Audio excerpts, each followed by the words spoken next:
Price Lord. அல்லேலூயா, அல்லேலூயா, ஸ்தோத்திரம். அண்ணா வராங்களா?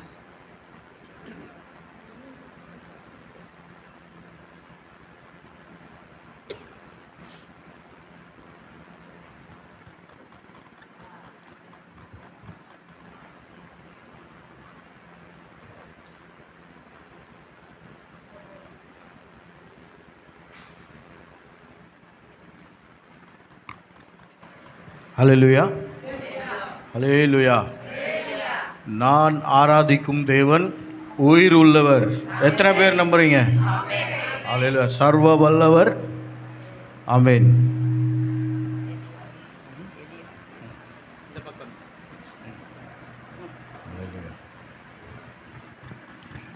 எலியாவின் தேவனே, அவர் இறங்கிடும் நேரமே. எலியாவின் தேவனே, அவர் இறங்கிடும் நேரமே. அசைவாடும் மணலாக்கும் எங்கள் அக்கினி ஜுவாலையே. அசைவாடும் மணலாக்கும் எங்கள் அக்கினி ஜுவாலையே. ஆவியே, ஆவியே, ஆவியே,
எல்லாரும் சேர்ந்து சொல்லுங்க, எல்லாரும் சேர்ந்து பாடுங்க.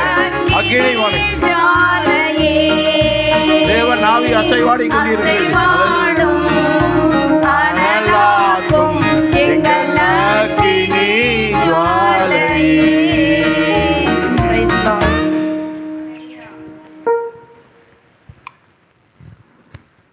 Price Lord. அல்லேலூயா, அல்லேலூயா, ஸ்தோத்திரம். அப்படியே நம்ம கொஞ்ச நேரம் எழுந்து நிற்போம். கொஞ்ச நேரம் கர்த்தரை ஆராதித்து கர்த்தருடைய வார்த்தைக்கு நேராய் நான் கடந்து செல்ல போகிறோம். வேதம் சொல்லுகிறது, சகல பிரஸ்தாபத்தை பார்க்கலாம் ஆண்டவர் தம்முடைய வார்த்தையினே மகிமைப்படுகிறார். ஸ்தோத்திரம். இன்றைக்கி நம்ம கர்த்தருடைய வார்த்தைக்காக கேட்கும்படியாக வந்திருக்கிறோம். ஒரு நிமிஷம் நம்ம ஆண்டவருக்கு நன்றி செலுத்தி, கடந்த ஆண்டெல்லாம் நம்மை கண்மணி போல பாதுகாத்து ஒவ்வொரு நாளும் நம்மை கிருபையாய் நடத்தி வந்தார். எந்த தீங்கு நாசம் மோசம் ஆபத்து ஏது இல்லாமல் கர்த்தரை கொண்டு வந்தார். அதற்காக நம்ம கர்த்தருக்கு நன்றி செலுத்தி ஹல்லேலூயா, ஸ்தோத்திரம், ஸ்தோத்திரம், ஸ்தோத்திரம், ஹல்லேலூயா. எல்லாரும் கொஞ்ச நேரம் நல்ல ஸ்தோத்திரம் பண்ணி கர்த்தரை துதிப்போமே. ஹல்லேலூயா, ஹல்லேலூயா, ஹல்லேலூயா, ஹல்லேலூயா, ஹல்லேலூயா. ரீபா பாபா ஷபலபா ரபா. ஆண்டவரே ஹல்லேலூயா. நல்லா துதிங்க, நல்லா துதிங்களே. நீங்களே அப்படியே சத்தத்தை உயர்த்து துதிங்க.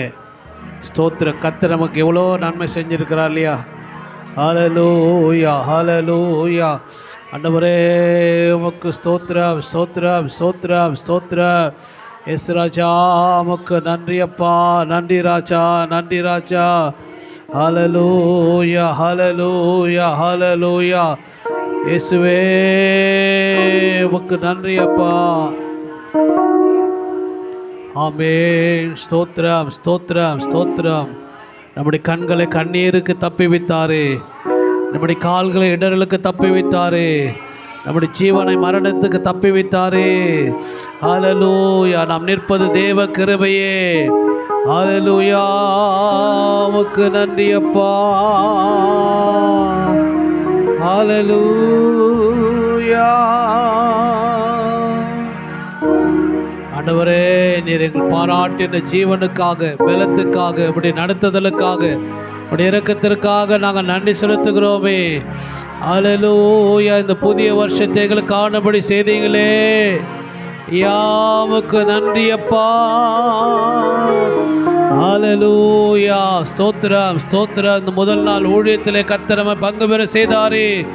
ஹல்லேலூயா. அந்த வருஷத்தினுடைய இந்த முதல் கூட்டத்திலே கர்த்தர் நமக்கு இந்த இடத்துல நல்ல ஒரு வாய்ப்பை தந்திருக்கிறாரே. ஹல்லேலூயா.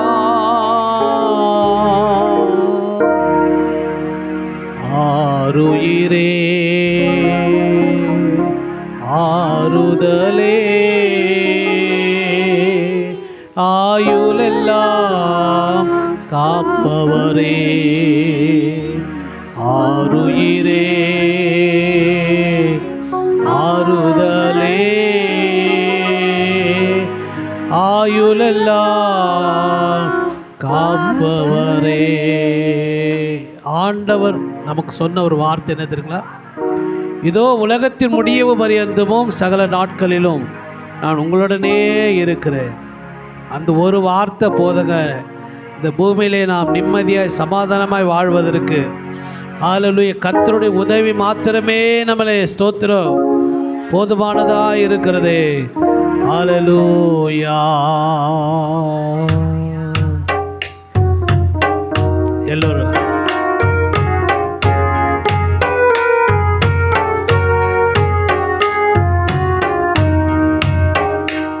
ஒரு குறையில்லாம காத்து வந்தீரே, கோடி ஸ்தோத்திரமே. என்னை அதிசயமாக நடத்தி வந்தீரே, ஆயிரம் ஸ்தோத்திரமே. ஒரு குறையில்லாம காத்து வந்தீரே, கோடி ஸ்தோத்திரமே. என்னை அதிசயமாக நடத்தி வந்தீரே, ஆயிரம் ஸ்தோத்திரமே.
காத்தீரே,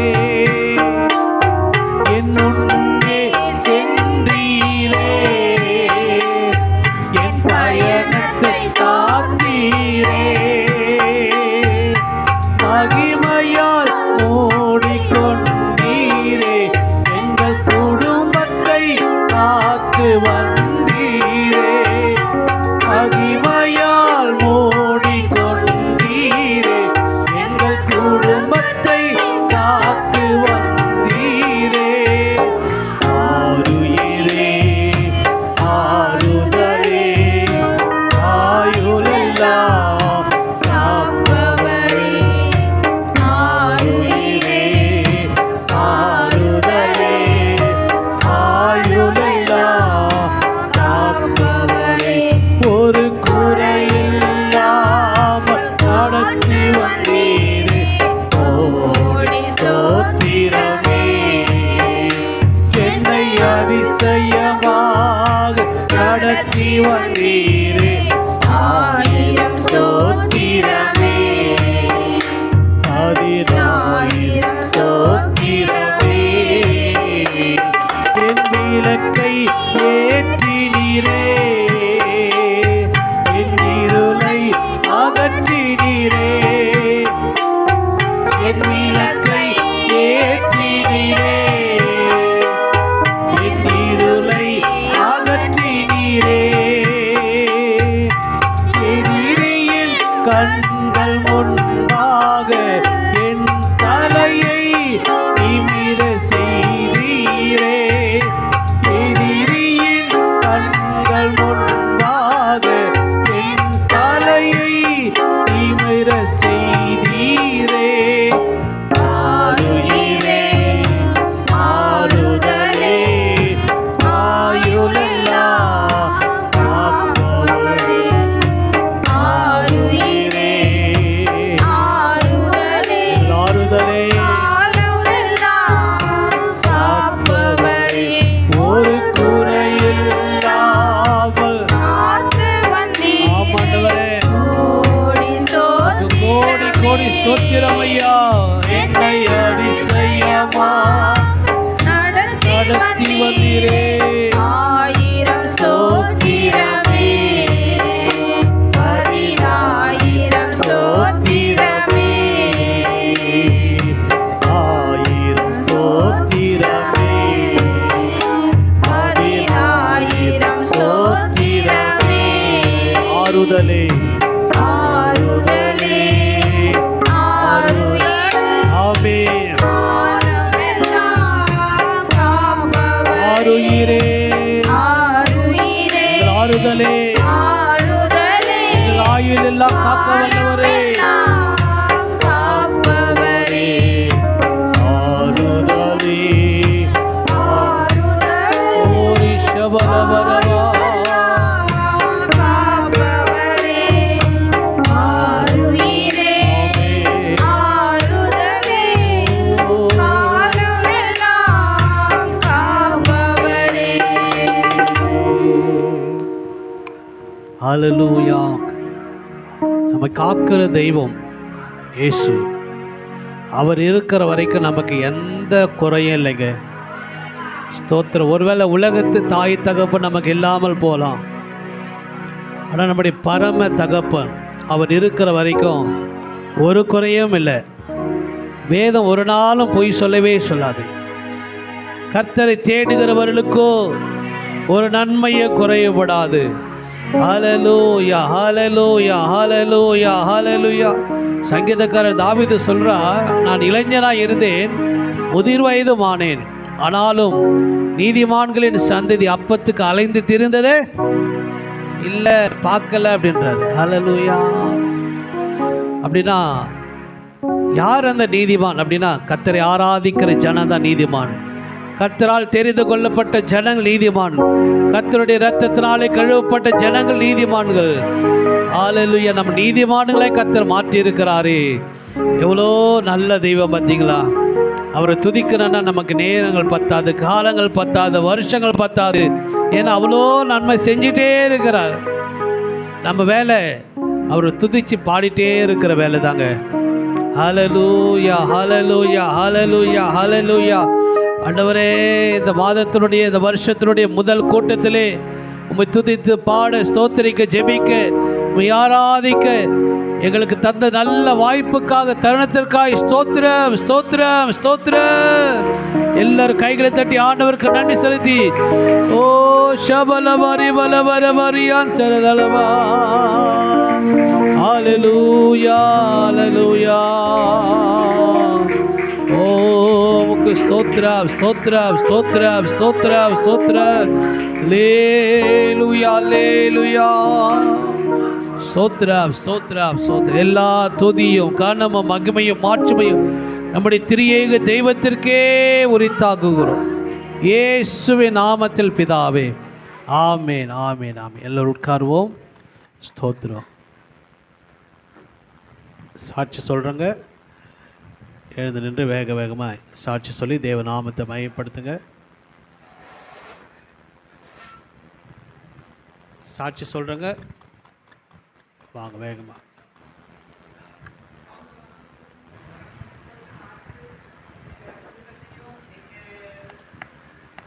கர்த்தருடைய பரிசுத்த நாமத்துக்கு ஸ்தோத்திரம். கடந்த ஆண்டு முழுவதும் கர்த்தர் கண்மணி போல பாதுகாத்து கொண்டார். என் குழந்தையுடைய படிப்பு காரியத்துலேயும் சரி, என் ஹஸ்பண்டுடைய வேலை ஸ்தலத்துலேயும் சரி, தேவன் அவர்களோடு இருந்து போன வருஷம் முழுவதும் கண்மணி போல் பாதுகாத்து இந்த புதிய வருஷத்தை காண செய்த என் தேவனுக்கு கோடான கொடி நன்றி. ஆமென். ஆமென். ஸ்தோத்திரம் ஸ்தோத்திரம் ஸ்தோத்திரம்.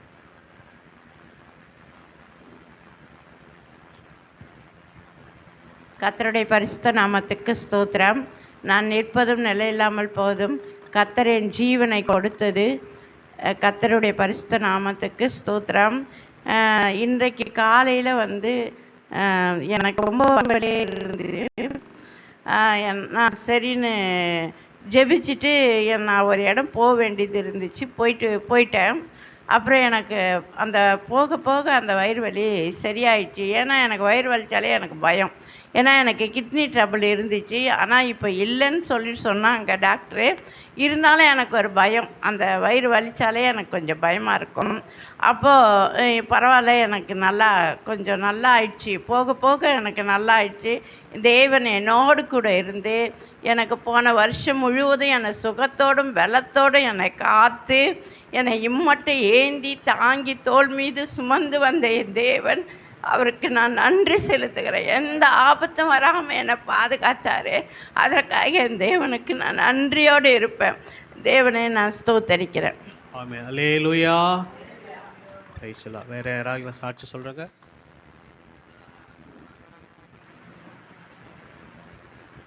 கர்த்தருடைய பரிசுத்த நாமத்துக்கு ஸ்தோத்திரம். எங்களை இந்த நாளிலே சாட்சியாக நிறுத்தின தேவனுக்கு கொடான கொடி நன்றி செலுத்துகிறேன். கடந்த ஆண்டு முழுவதுமாய் கர்த்தர் எங்களுடைய தேவைகள் எல்லாம் சந்தித்தார். அது மாத்திரம் இல்லை, நாங்கள் போகும்போது வரும்போது பார்த்திங்கன்னா எவ்வளோ ஆக்சிடெண்ட் எல்லாம் ஆகும். கர்த்தர் எங்களை பாதுகாத்து வழிநடத்தி வந்தார். அது மாத்திரம் இல்லாதபடி ஆஸ்டினுக்கு பீஸ் கட்டுற காரியத்தை இது எப்படி ஆகும்னு நான் நினச்சிருந்தேன். ஆனால் கர்த்தர் இந்த 2 ஆண்டுக்கும் அவனுக்கு பீஸ் கட்டி முடிக்க கர்த்தர் கிருபை கொடுத்தார். தேவனுக்கு கொடான கொடி நன்றி. ஆமென். அல்லேலூயா. கர்த்தருடைய நமக்கு ஸ்தோத்திரம். இந்த வருஷம் முழுவதும் ஆண்டவர் என்னை நிறைய காரியத்துலேருந்து பாதுகாத்திருக்காரு. நான் நிறைய இங்கே சாட்சி சொல்லியிருக்கிறேன். என்னையும் பாப்பாவையும் நிறைய இந்த ஹாஸ்பிட்டல் விஷயத்துலேருந்து எனக்கு நிறைய கிரிட்டிக்கலான சூழ்நிலையிலேருந்து ஆண்டவர் எவ்வளோ காரியத்தில் எங்களை பாதுகாத்திருக்கிறாரு. அதே மாதிரி நாங்கள் இந்த புது வருஷத்தில் எதிர்பார்க்காத ஒரு காரியம், நாங்கள் போன வருஷத்தில் லாஸ்ட்டு எண்டில் நாங்கள் அவரோட வேலைக்காக நான் ஜெபிச்சுட்டு இருந்தேன். வெளியூர் போகணுன்னு அவருக்கு ஆசை. அதனால் நாங்கள் அதுக்காக ப்ரேயர் பண்ணிகிட்டே இருந்தோம். ஆனால் அதுக்கு அதுவுமே ஆயத்தப்படுத்தவே இல்லை நாங்கள் எதுவும். ஏன்னா நாங்கள் ஒரு ஃபஸ்ட் டைம் ரெடி பண்ணோம். எங்களுக்கு வேண்டான்னு சொன்னோடனே நாங்கள் நிறைய பேர் அட்வைஸ் பண்ணதில் நாங்கள் வேண்டாம் சொல்லி அதை அவாய்ட் பண்ணிட்டோம். திரும்பியும் எங்களுக்கு வந்தது. அந்த ஆப்பர்ச்சுனிட்டியும் நாங்கள் மிஸ் பண்ணிட்டோம், வேண்டாம் அப்படின்னு சொல்லிட்டு. இது 3rd டைம் திரும்பியும் எங்களுக்கு அதுவே தான். நாங்கள் எதுவும் ப்ரிப்பேர் பண்ணல, ஆனால் திரும்பியும் வந்திருக்கு எங்களுக்கு. இந்த தடவையும் நான் வேண்டாம், ஏன்னா எனக்கு ரொம்ப கஷ்டமாக இருந்தது. அவர் அனுப்ப மனசு இல்லை எனக்கு. அதனால் நான் ப்ரேயர் பண்ணிகிட்டே இருந்தேன். ஆனால் இந்த தடவை ரொம்ப கம்பல்சரி போகணும்னு அவர் முடிவெடுத்து டக்குன்னு ஊருக்கு போகிறதுக்கு பிளான் பண்ணிட்டாங்க. வர 15th அன்னைக்கு ஃப்ளைட்டு இது வந்திருக்கு. எல்லோரும் ப்ரேயர் பண்ணிக்கோங்க. என்ன நோக்கத்துக்காக ஆண்டவர் அனுப்புகிறான்னு தெரியாது. ஆனால் பட் அவரோட விருப்பம் இல்லாமல் எந்த காரியமும் நடக்காது. அதுக்காக எல்லாரும் ப்ரேயர் பண்ணிக்கோங்க. குழந்தையும் சரி, நான் நிறைய இந்த சரீர பிரகாரமான நான் இந்த 10 மாதம் ஆண்டவர் பாதுகாத்து குழந்தை நல்லபடியாக இருக்கான். பாப்பாவுக்கு 5 months ஆகுது. என்னோட சரீரத்துலேயும் சரி, ஆண்டவர் எல்லாரும் என்னை கேட்குறாங்க, ஆப்ரேஷன் பண்ணி பரவாயில்லையே, நல்லா இருக்கியே, நல்லா நடக்கிறியே அப்படின்ற மாதிரி, இவ்வளோ சீக்கிரத்தில் சரியாயிட்டியான்னு கேட்குறாங்க. அந்தளவுக்கு ஆண்டவர் எனக்கு நல்ல பலனை கொடுத்துருக்காரு. போன வருஷத்தில் இந்த வருஷத்தை எனக்கு பார்க்க உதவி செஞ்சுருக்கிறாரு. கர்த்தருக்கு கோடான கொடி ஸ்தோத்திரம். ஆமென். அல்லேலூயா.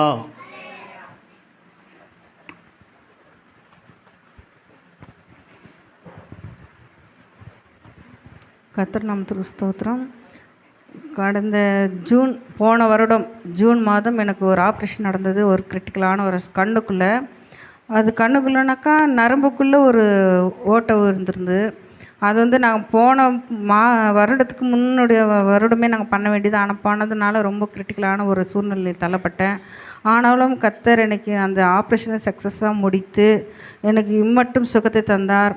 அப்போது எங்கள் ஊழியத்துக்கு வருவாங்க. எனக்குள்ளே ஒரு ஆசை, இவங்க 2 அவங்களும் சின்ன பையனை மட்டும் வருவான், நானும் பெரியவனை வீட்டில் இருப்பேன். என்னை பார்த்துக்கிறது அவன். யாராவது ஒருத்தர் 2 மாதம் ஐயா வந்து வீட்டை விட்டு நவரவே இல்லை. ஏன்னா நான் ஒரு பிளைண்டு போல், கண் இருந்த கூட ஒரு கண்ணில் மட்டும்தான், இந்த கண்ணு திறந்தால் இந்த கண்ணும் சரியான வலி இருக்கும். ஆனால் ஹாஸ்பிட்டலேருந்து வரும்போதே சொல்லிட்டாங்க, கண் இப்படி தான் இருக்கும், நீ ரொம்ப பண்ணால் நான் எங்கன்னா ஓடிடுவேன், என்னால் முடியாது, நீ கொஞ்சம் பார்த்து பொறுமையாக தான் இருக்கணும் அப்படின்னு. அதை மனசில் வச்சுட்டு நான் அப்படியே கட்டுக்குள்ளே அப்படியே ஜெபம் பண்ணிகிட்டே இருந்தேன். என்னன்னா கண்ணுக்குள்ளே கேஸ் வச்சுருந்தாங்க. அந்த கேஸ் வச்சுன்னா இது பெரிய விஷயம் என்னென்னா குப்புறப்படுத்து இருக்கணும். ஒரு நாளைக்கு 10 மணி நேரம் 15 மணி நேரம் குப்புறவே படுத்துருக்கணும். அதனால் நெத்தி கையெல்லாம் புண்ணாயிட்டு இருந்தது, அப்படியே படுத்து. ஆனால் ஏசப்பா வந்து எல்லோரும் வரன்றாங்க, யாரும் வரல. ஆனால் பிறகு வந்தாங்க. அப்போ வந்து என்னென்னா அவங்க வந்திருந்தானே அந்த மகிமை நான் பார்த்துருக்க முடியாது. என்னென்னா அப்படியே படுத்துகிட்டே இருந்தேன். நான் அப்போ என்னென்னா மெல்ல கண்ணை வந்து திறந்து பார்ப்பேன், வெளிச்சம் தெரியுதா அப்படின்னு. என் தலைக்கண்ணில் வந்து ஒரு நம்பர்ஸ் எல்லாம் இருக்கும். அப்போ பி மட்டும் தெரிஞ்சு, கர்த்தாவே ஸ்தோத்திரம் கர்த்தாவே அப்படி சொல்லிட்டு படுத்துகிட்டே இருந்தேன். அப்புறம் வந்து சரி என் காலில் வந்து இப்படி குப்புறப்படுத்தும் காலில் வந்து இந்த ஒரு விரல் மட்டும் அழுத்தி பிடிச்சிது. நான் சரி அங்கே பாஸ்டம்மா தான் வந்துட்டாங்க போல் அப்படி சொல்லிட்டு எழும்பி திரும்பி பார்த்தேன். ஏன்னா நான் ஒரு இருட்டறையில் தான் இருந்தேன். அப்போ வந்து திரும்பி பார்க்கும்போது யாருமே இல்லை. சரி இவங்களும் பார்த்தேன், யாருமே இல்லை. சரி திரும்ப கண்ணை மூடிக்கிட்டு திருப்பி அந்த ஒரு விரல் மட்டும் நல்லா அழுத்தி பிடிச்சிது. பயப்படாதே அப்படி சொன்னதுன்னா பயப்படாது அந்த யாரும். அப்புறமேட்டு தான் சரி பார்த்தாக்கா அந்த கண்ணுக்குள்ளே இருந்து அப்படி பார்த்தாக்கா ஒரு கருப்பு பொட்டு அளவுக்கு கண்ணில் வந்து தெரியும். அது வந்து கீழே வந்து என்ன அந்த வெளிச்சம் அந்த பார்க்கும்போது அந்த பொட்டு தான் எனக்கு தெரியும். அப்போ வந்து ஏசப்பா எனக்கு சீக்கிரமாக அது வந்து மெல்ட் ஆகி போயிடணும் ஏசப்பா, அது போனால் தான் எனக்கு கொஞ்சம் ரிலீஃபாக இருக்கணும். அப்போ அந்த வார்த்தை கேட்ட அடுத்த நிமிஷம் தான் அந்த கருப்பு வந்து போயிடுச்சுங்க. கர்த்தர் நாமத்துக்கு மகிமை உண்டாதாக. அப்படி வந்து ஒரு 3-4 மாதம் வந்து எலும்பி அப்படியே கொஞ்சம் நடமாடுற வேலையில் பெரிய மகனுக்கு கை உடஞ்சிடுச்சு. இயேசுவே என்னப்பா இது, நான் இப்போ கொஞ்சம் எலும்பி நடக்கும்போது பெரியவன் படுத்துட்டான். அந்த கட்டில் வந்து என்னடா பண்ணுறேன்னு தெரியல. நான் எலும்பி வெளியே வரும்போது அவன் போய் அந்த கட்டில் படுத்துட்டான். இயேசுவே அதாவது அப்போ தான் இவங்க வந்து கோயில்பட்டிக்கு போகிற நேரம். கர்த்தர் ஊழிய பாதையில் நடத்தும்போது பிசாசோன்னு எங்களை வகையாக பிடிச்சோம். ஆனாலும் நாங்கள் வந்து கர்த்தர் எங்களை பிடித்தபடியால் கர்த்தர் எங்களை இது வரைக்கும் மீட்டு கடந்த வருடம் போதும் கண்ணிமை போல் எங்களை பாதுகாத்தார். எங்கள் குடும்பத்துக்காக ஜெபித்து எங்கள் ஊழியங்களுக்காக ஜெபித்து கொள்ளுங்க. கர்த்தர் நாமத்துக்கு மகிமை உண்டாதாக. ஆமென். Price the Lord. ஹல்லேலூயா. ஹல்லேலூயா. ஸ்தோத்திரம். வேற யாராவது?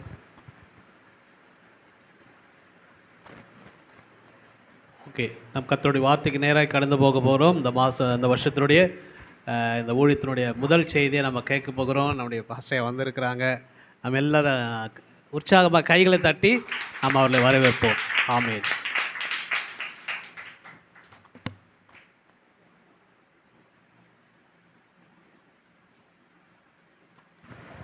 Praise the Lord. Hallelujah. நேற்றும் இன்றும் என்றும் மாறாதிருக்கிற இயேசு கிறிஸ்துவின் நாமத்தினாலே என்னுடைய புத்தாண்டு வாழ்த்துதல்களை உங்கள் யாவருக்கும் தெரிவித்துக் கொள்கிறேன். Wishing you a happy and a prosperous new year 2026.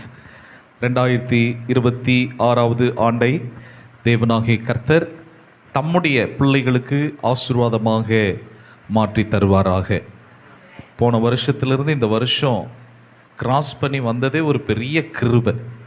அல்லேலூயா. எத்தனையோ பரிசுத்தவான்கள், கர்த்தருடைய பிள்ளைகள், புறஜாதி மக்கள், உலகத்தார் இந்த பூமியை விட்டு மறைந்து போனாலும் இந்த வருஷமும் இது இருக்கட்டும், இது கனி கொடுக்கட்டும் என்கிற ஒரு எதிர்பார்ப்போடு கூட தேவனாகிய கர்த்தர் நமக்கு ஒரு ஆண்டை கூட்டி கொடுத்திருக்கிறார் என்பதை நான் விசுவாசிக்கிறேன். மற்றவர்களை விட நாம் நல்லவர்கள் என்பதினாலே அல்ல, மரித்ததினாலே அவர்கள் நல்லவர்கள் அல்ல என்கிற அர்த்தமும் அல்ல. ஆனால் நம்மை இந்த ஆண்டிலே கர்த்தர் வைத்திருக்கிறார் என்றால் நம்மை குறித்ததான தேவ நோக்கமும் தேவ திட்டமும் தேவனுடைய தரிசனமும் இன்னும் இருக்கிற அந்த நம்பிக்கையோடு இந்த ஆண்டை நாம் தொடர கர்த்தர் நமக்கு உதவி செய்வாராக. கர்த்தருடைய நல்ல நாமம் மகிமைப்படட்டும். மறுபடியும் உங்களை எல்லாரையும் பார்க்குறதுல மிகுந்த மகிழ்ச்சி. கடந்த ஆண்டில் ஒருவேளை நன்மையான காரியங்கள் நிறைய நடந்திருக்கலாம், அதே வேளையில் தீமையான காரியங்களும் நிறைய நடந்திருக்கலாம். ஆனால் ஒன்றை மாத்திரம் சொல்ல முடியும், எதிர்பார்ப்புகள் ஒருவேளை நிறைவேறாமல் இருந்தாலும் இன்றைக்கு நம்ம ஆரோக்கியமாக இந்த இடத்துல உட்கார்ந்துருக்கிறோன்னா அதுதான் கிருபை. இன்றைக்கு எத்தனையோ பேர் மருத்துவமனையில் எங்கள் ஜீவன் தப்புமா, நாங்கள் திரும்பமாக வீடு திரும்புவோமா என்கிற நிலைமையில் இருக்கும் பொழுது இன்னைக்கு கரங்களை தட்டவும், கரங்களை உயர்த்தவும், பாட்டு பாடவும், நடந்து வரவும் கிருபை வச்சிருக்கிறாரே, அந்த கிருபைக்காய் கர்த்தருக்கு கொடான கொடி ஸ்தோத்திரங்கள். நம்முடைய ஆண்டவர் இன்னும் நல்லவராக தான் இருக்கிறார். அல்லேலூயா. காலங்கள் மாறுகிறது, சூழ்நிலைகள் மாறுகிறது, அரசியல் சூழ்நிலைகள் மாறுகிறது, உலகத்தின் காரியங்கள் மாறுகிறது. ஆனால் ஒருவர் மாத்திரம் இன்னும் மாறாமலே இருக்கிறாரு. அவர் நல்லவர் என்பதில் கொஞ்சம் கூட மாறாம இன்னும் நம்ம மேல கிருபை வச்சிருக்கிறார். எத்தனை வேளையில ஆண்டோடைய சமூகத்தோடு தூரம் போறோம், எத்தனை வேளைகளில் கர்த்தருக்கும் நமக்கும் ஒரு தொடர்பும் உறவும் இல்லாமலே போகுது. சில வேளையில் கர்த்தரை நினைப்பதற்கு கூட நமக்கு நேரம் இல்லாமல் போகுது. ஆனாலும் நம்ம மேல ஏன் இவ்வளோ கிருபை வச்சிருக்கிறார், இரக்கம் வச்சிருக்கிறார் என்பது புரியாத ஒரு அறியாத விந்தையாய் இருக்கிறது. இந்த அன்பிற்கு ஈடாக நாம் என்னத்தை செலுத்த முடியும்? ஒன்றே ஒன்றை மாத்திரம் நாம் செய்யலாம், ரட்சிப்பின் பாத்திரத்தை எடுத்து இந்த ஆண்டிலும் அவருடைய நாமத்தை நாம் தொழுது கொள்ளும்படி கர்த்தர் நமக்கு கிருபை பாராட்டுவாராக. வந்த உங்கள் யாவரையும் ஆண்டவராக இயேசுவின் நாமத்தினால மீண்டும் வாழ்த்தி வரவேற்கிறேன். சகோதரி வாசிக்கு அவருடைய குடும்பத்திற்கு என்னுடைய ஸ்தோத்திரங்களையும் வாழ்த்துதல்களையும் தெரிவித்துக் கொள்கிறேன். பாஸ்டர் அவருடைய குடும்பத்திற்கும் ஸ்தோத்திரங்களை வாழ்த்துதல்களை தெரிவித்துக் கொள்கிறேன். வந்துருக்க அத்தனை பேருக்கும் என்னுடைய ஸ்தோத்திரங்களை வாழ்த்துதலை தெரிவித்துக் கொள்கிறேன். கர்த்தர் இந்த ஆண்டில் உங்களை யாவரை நினைவு கூர்ந்தருள்வாராக. இந்த ஆண்டு எப்படி இருக்கும் என்று சொல்லி ஒவ்வொரு பக்தர்கள், தீர்க்கதரிசிகள், கர்த்தருடைய ஊழியக்காரர்கள் சில தீர்க்க தரிசனங்களை சொல்லி கொண்டு வருகிறார்கள். சில ஊழியக்காரர்கள் பாசிட்டிவான கர்த்தர் எப்படிலாம் இந்த வருஷம் செய்ய போகிறார் என்கிற காரியங்களை, கர்த்தர் அவர்களுக்கு வெளிப்படுத்தின காரியங்களை ஒரு சில ஊழியர்கள் சொல்லுகிறார்கள். சில பரிசுத்தவான்கள், சில தீர்க்கதரிசிகள் இந்த உலகத்தில் இந்த வருஷத்தில் எப்படிப்பட்ட திடுக்கிடும் காரியங்கள் நடக்கும் என்பதையும் சிலர் வெளிப்படுத்துகிறார்கள். அதனால கேட்பதற்கு முரண்பாடாக இருந்தாலும் ஆண்டவர் அவர்களுக்கு வெளிப்படுத்தின காரியங்களை அவர்கள் ஒரு பக்கம் உரைக்கிறார்கள். ஆனால் என்னை பொறுத்த மட்டில் நான் ஒரே ஒரு காரியத்தை தெள்ள தெளிவாய் சொல்லக்கூடும். உலகத்தில் எந்த சம்பவங்கள் நடந்தாலும் நான் கர்த்தரோடு இருந்தால், அவர் என்னோடு இருந்தால் இந்த வருடம் எனக்கு மகிமையாயிருக்கும். அல்லேலூயா. இந்த வருஷம் சுதந்திரிக்கிற ஆண்டு, ஆசீர்வாதத்தின் ஆண்டு, நன்மையின் ஆண்டு, செழிப்பின் ஆண்டு, இப்படி பலர் ஒவ்வொரு வரும் இந்த ஆண்டுக்கு அவங்க ஊழியத்தில் ஒரு பேரை வைப்பாங்க, இந்த ஆண்டு இப்படியா இருக்க போகிறது என்று சொல்லி. ஆனால் நான் ஒன்றை ஆழமாய் விசுவாசிக்கிறேன். நான் ஏன் ஆவியில் எப்படி நம்புகிறேன், இந்த வருஷம் நம்ம கர்த்தரோடு கூட நெருங்குகிற ஒரு ஆண்டாக இருக்க வேண்டும். நான் நன்மை ஆண்டுன்னு சொல்கிறதுனால நன்மை வந்துட போகிறதில்லை, பணத்தின் ஆண்டு அப்படின்னு சொல்கிறதுனால கோடி கோடியாக பணமும் வந்துட போகிறதில்லை. நான் கர்த்தரோடு கூட நெருங்குவேனே ஆனால், நான் கர்த்தரோடு ஆவியானவரோடு கூட இதுவரைக்கும் இல்லாத ஆழமான உறவும் ஐக்கியமும் கொள்ளுவேனே ஆனால் எனக்கு வர வேண்டிய நன்மைகளும் ஆசீர்வாதங்களும் என்னை தேடி வரும், என் கதவை தட்டி கொண்டு வரும். எனக்கு வர வேண்டிய நன்மையை கர்த்தர் வேறு ஒருவருக்கு போக விடவே மாட்டார். அதை கர்த்தர் என் கைகளில் கொண்டு வந்து சேர்ப்பதற்கு அவர் போதுமானவராக இருக்கிறார். இந்த நம்பிக்கையோடு இந்த ஆண்டை நம் விசுவாசத்தோடு நாம் தொடங்க கர்த்தர் நமக்கு கிருபை பாராட்டுவாராக. எனவே நாம் பெற்றிருக்கிற ரட்சிப்பை காத்துக்கொள்வோம், விசுவாசத்தை காத்துக்கொள்வோம், பரிசுத்த ஜீவியத்தை நாம் காத்துக்கொள்வோம். கர்த்தர் நமக்கு உதவி செய்வார். உலகம் முழுவதிலும் இருள் இருக்கலாம், ஆனால் ஒன்றை நான் விசுவாசிக்கிறேன், உலகம் முழுவதிலும் இருள் இருந்தாலும் அந்த இருளின் மத்தியில் நீங்களும் நானும் தான் வெளிச்சம் தருகிற ஒரு தீபமாக, வெளிச்சமாக கர்த்தர் நம் ஒவ்வொருவரையும் மாற்றுவாராக. இந்த ஆண்டில் கர்த்தர் எங்கள் ஊழியத்திற்கு கொடுத்ததான ஒரு வாக்குத்தத்த வார்த்தையை உங்கள் மத்தியில் நான் சொல்லி நான் கடந்து போக விரும்புகிறேன். உங்கள் திருச்சபைகளிலே கர்த்தர் உங்கள் ஊழியரை கொண்டு, உங்கள் போதகரை கொண்டு கர்த்தர் தரிசனமான வார்த்தைகள், வாக்குத்தத்தமான வார்த்தைகளை கர்த்தர் கொடுத்திருப்பார். சில வேளைகளில் உங்களுக்கு தனிப்பட்ட வாக்குத்தத்தங்களும் கிடைத்திருக்கும். ஆனாலும் இந்த ஊழியத்தோடு கூட நான் சம்பந்தப்பட்டிருக்கிறபடியினாலே இந்த முதல் கூட்டத்திலே நான் பேசும்படியான ஒரு வாய்ப்பை கர்த்தர் எனக்கு ஏற்படுத்தி கொடுத்தபடினாலே இந்த வாக்குத்தத்த வார்த்தை உங்கள் ஒவ்வொருடைய வாழ்க்கையிலும், உங்கள் ஊழியத்திலும், உங்கள் குடும்பத்திலும் அது பலிக்க வேண்டும் என்று சொல்லி நான் வாஞ்சியா இந்த வார்த்தை உங்கள் மத்தியிலே நான் பேசி நான் கடந்து போக விரும்புகிறேன். எசேக்கியேல் எழுதின தீர்க்க தரிசன புஸ்தகம் 36வது அதிகாரம் 11வது வசனத்தை வாசிக்கும்படி கேட்டுக்கொள்கிறேன். எசேக்கியேல் 36:11.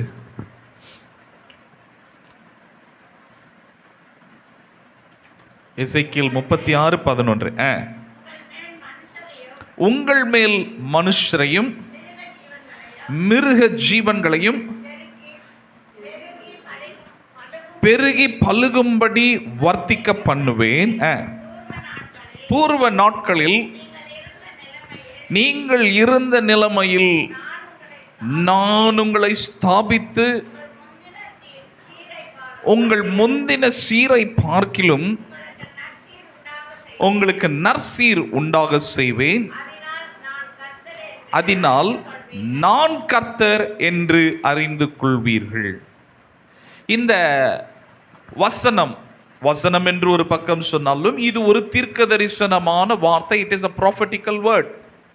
எப்பொழுது இந்த தீர்க்க தரிசன வார்த்தை கடந்து வந்தது அப்படின்னு சொல்லி நீங்க பைபிள்ல நீங்க ஆராய்ச்சி பண்ணி பார்த்தீங்கன்னா கவனிக்க வேண்டும். அந்த நாட்களிலே யூதா தேசத்து ஜனங்கள் சிறைகளாக பாபிலோன் தேசத்துக்கு கொண்டு போகப்பட்டார்கள் என்பதை நீங்கள் அறிவீர்கள். வேதம் படித்தவர்களுக்கு நான் சொல்வது விளங்கும். கவனிங்க, உங்க அட்டென்ஷன் அங்கே இங்கே திரும்பக்கூடாது. ஏன்னா வார்த்தையை பிடிச்சிங்க. உங்களுக்கு நேரம் ஒரு வார்த்தை வந்துச்சுன்னா ஒரு ஆமீன் போட்டுருங்க. கர்த்தர் உங்க வாழ்க்கையில் அதை நிறைவேற்றுவார். யூத தேசத்து ஜனங்கள் சிறையாக எங்க போறாங்கன்னா பாபிலோன் தேசத்திலே அவர்கள் சிறை கைதிகளாக இருக்கிறார்கள். அந்த சிறைகளிலே ஒருவராக இருந்தவர் தான் எசேக்கியேல் என்கிறதான தீர்க்கதரிசி. அவர் ஒரு தீர்க்கதரிசி, ஆனா அவரை சிறை பிடிச்சிட்டு போறாங்க.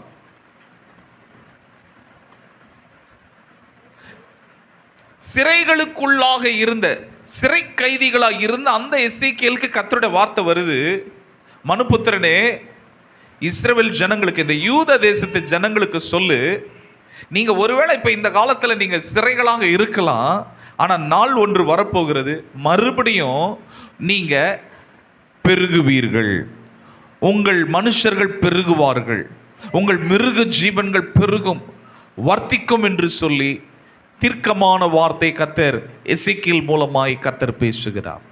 இந்த ஆண்டு கர்த்தர் தம்முடைய பிள்ளைகளை வர்த்திக்க செய்ய விரும்புகிறார். விசுவாசிக்கிறீங்களா? உலகம் பெருகிட்டே போகுது. ஒரு காலகட்டத்தில் இந்தியாவில் 110 கோடி இருந்து இப்போ 143 கோடியை தாண்டி போயிடுச்சு. முதல்ல சைனா தான் உலகத்திலே ஒரு பெரிய பாப்புலேஷன் கொண்ட நாடாக, ஜனத்தொகை நிறைந்த ஒரு நாடாக இருந்தது.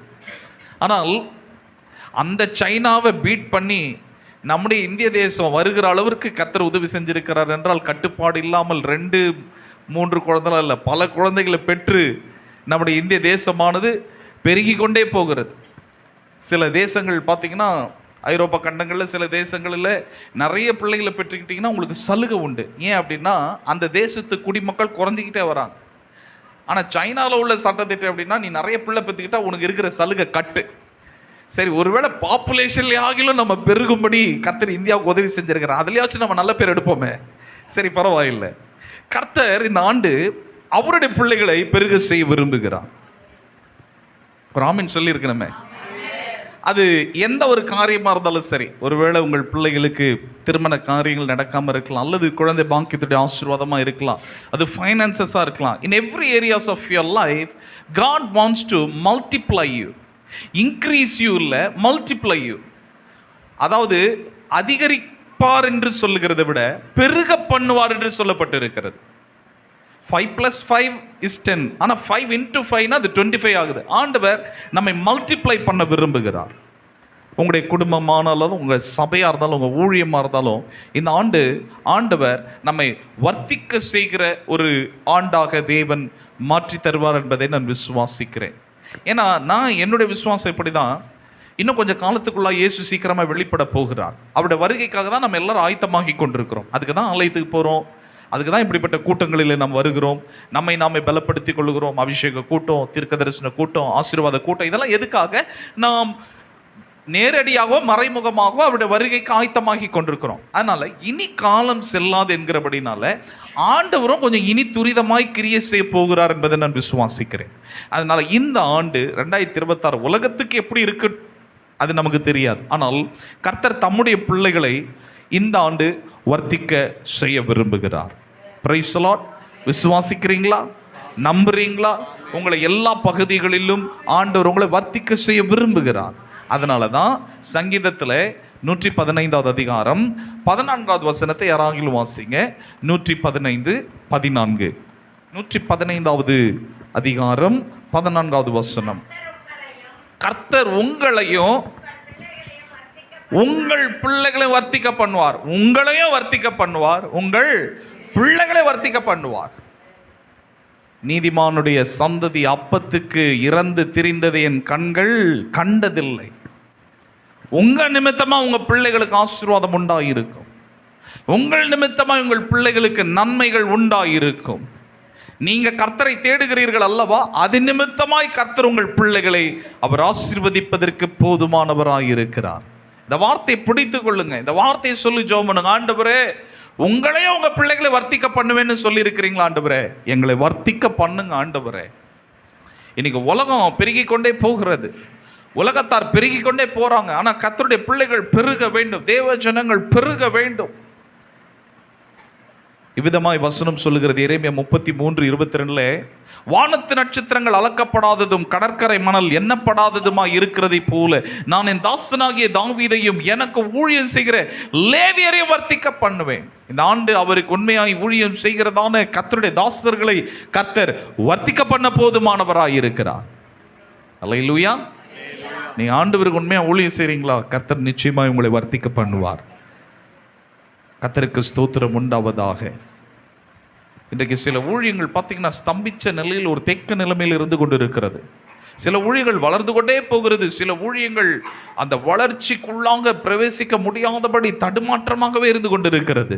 ஆனால் இந்த ஆண்டு கர்த்தர் தம்முடைய கரத்தை நீட்டி அவருக்கு ஊழியம் செய்கிறவர்களை கர்த்தர் வர்த்திக்க பண்ண விரும்புகிறார். அது தேவ சித்தம். இஸ்ரவேல் ஜனங்கள் எவ்வளவுக்கு எவ்வளவாய் ஒடுக்கப்பட்டார்களோ அவர்கள் அவ்வளவுக்கு அவ்வளவாய் பெருகினார்கள். பார்வோன் சட்டத்திட்டம் போடுறான், ஆண் பிள்ளைகள் எல்லாரும் வெட்டி போடணும் அப்படின்னு சொல்லி. ஆண் பிள்ளைகள் ஒருத்தர் கூட உயிரோட வைக்க கூடாது. சிப்போரால் பூவால் என்கிறதான மருத்துவச்சிகள் என்ன செய்தார்கள்?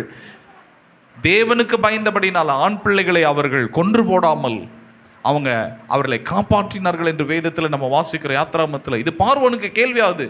எப்படி சட்டத்திட்டம் போட்டாச்சு, இனி ஆம்பளை பிள்ளைங்க எல்லாரையும் கொன்று போட வேண்டும் என்ற சட்டத்திட்டம் இருந்தாலும் எப்படி ஆண் பிள்ளைகள் பெருகுகிறார்கள் என்று சொல்லி கேட்டபோது அவங்க சொல்ற ஒரு பதில், அப்படி அல்ல, இஸ்ரவேல் ஜனங்க ரொம்ப பலசாலிகள், நாங்கள் போகிறதுக்கு முன்பதாக அவங்க பிள்ளை பெற்றுடுறாங்க, எனவே எங்களால் ஒன்றும் செய்ய முடியவில்லை. பாருங்கள், இன்றைக்கு உலகம் கவனிங்க, கிறிஸ்தவத்தை ஒடுக்குவதற்கு பலவிதமான உபாய தந்திரங்களை உலகம் முழுவதிலும் இருக்கிறதான புறஜாதி மக்கள், அது அரசியலோ அல்லது மற்ற எந்த கட்சி சார்ந்தவர்களோ செய்தாலும் இன்னைக்கு கிறிஸ்தவம் ஒடுங்கி போகவே இல்லை, அது வளர்ந்து கொண்டே தான் வருகிறது.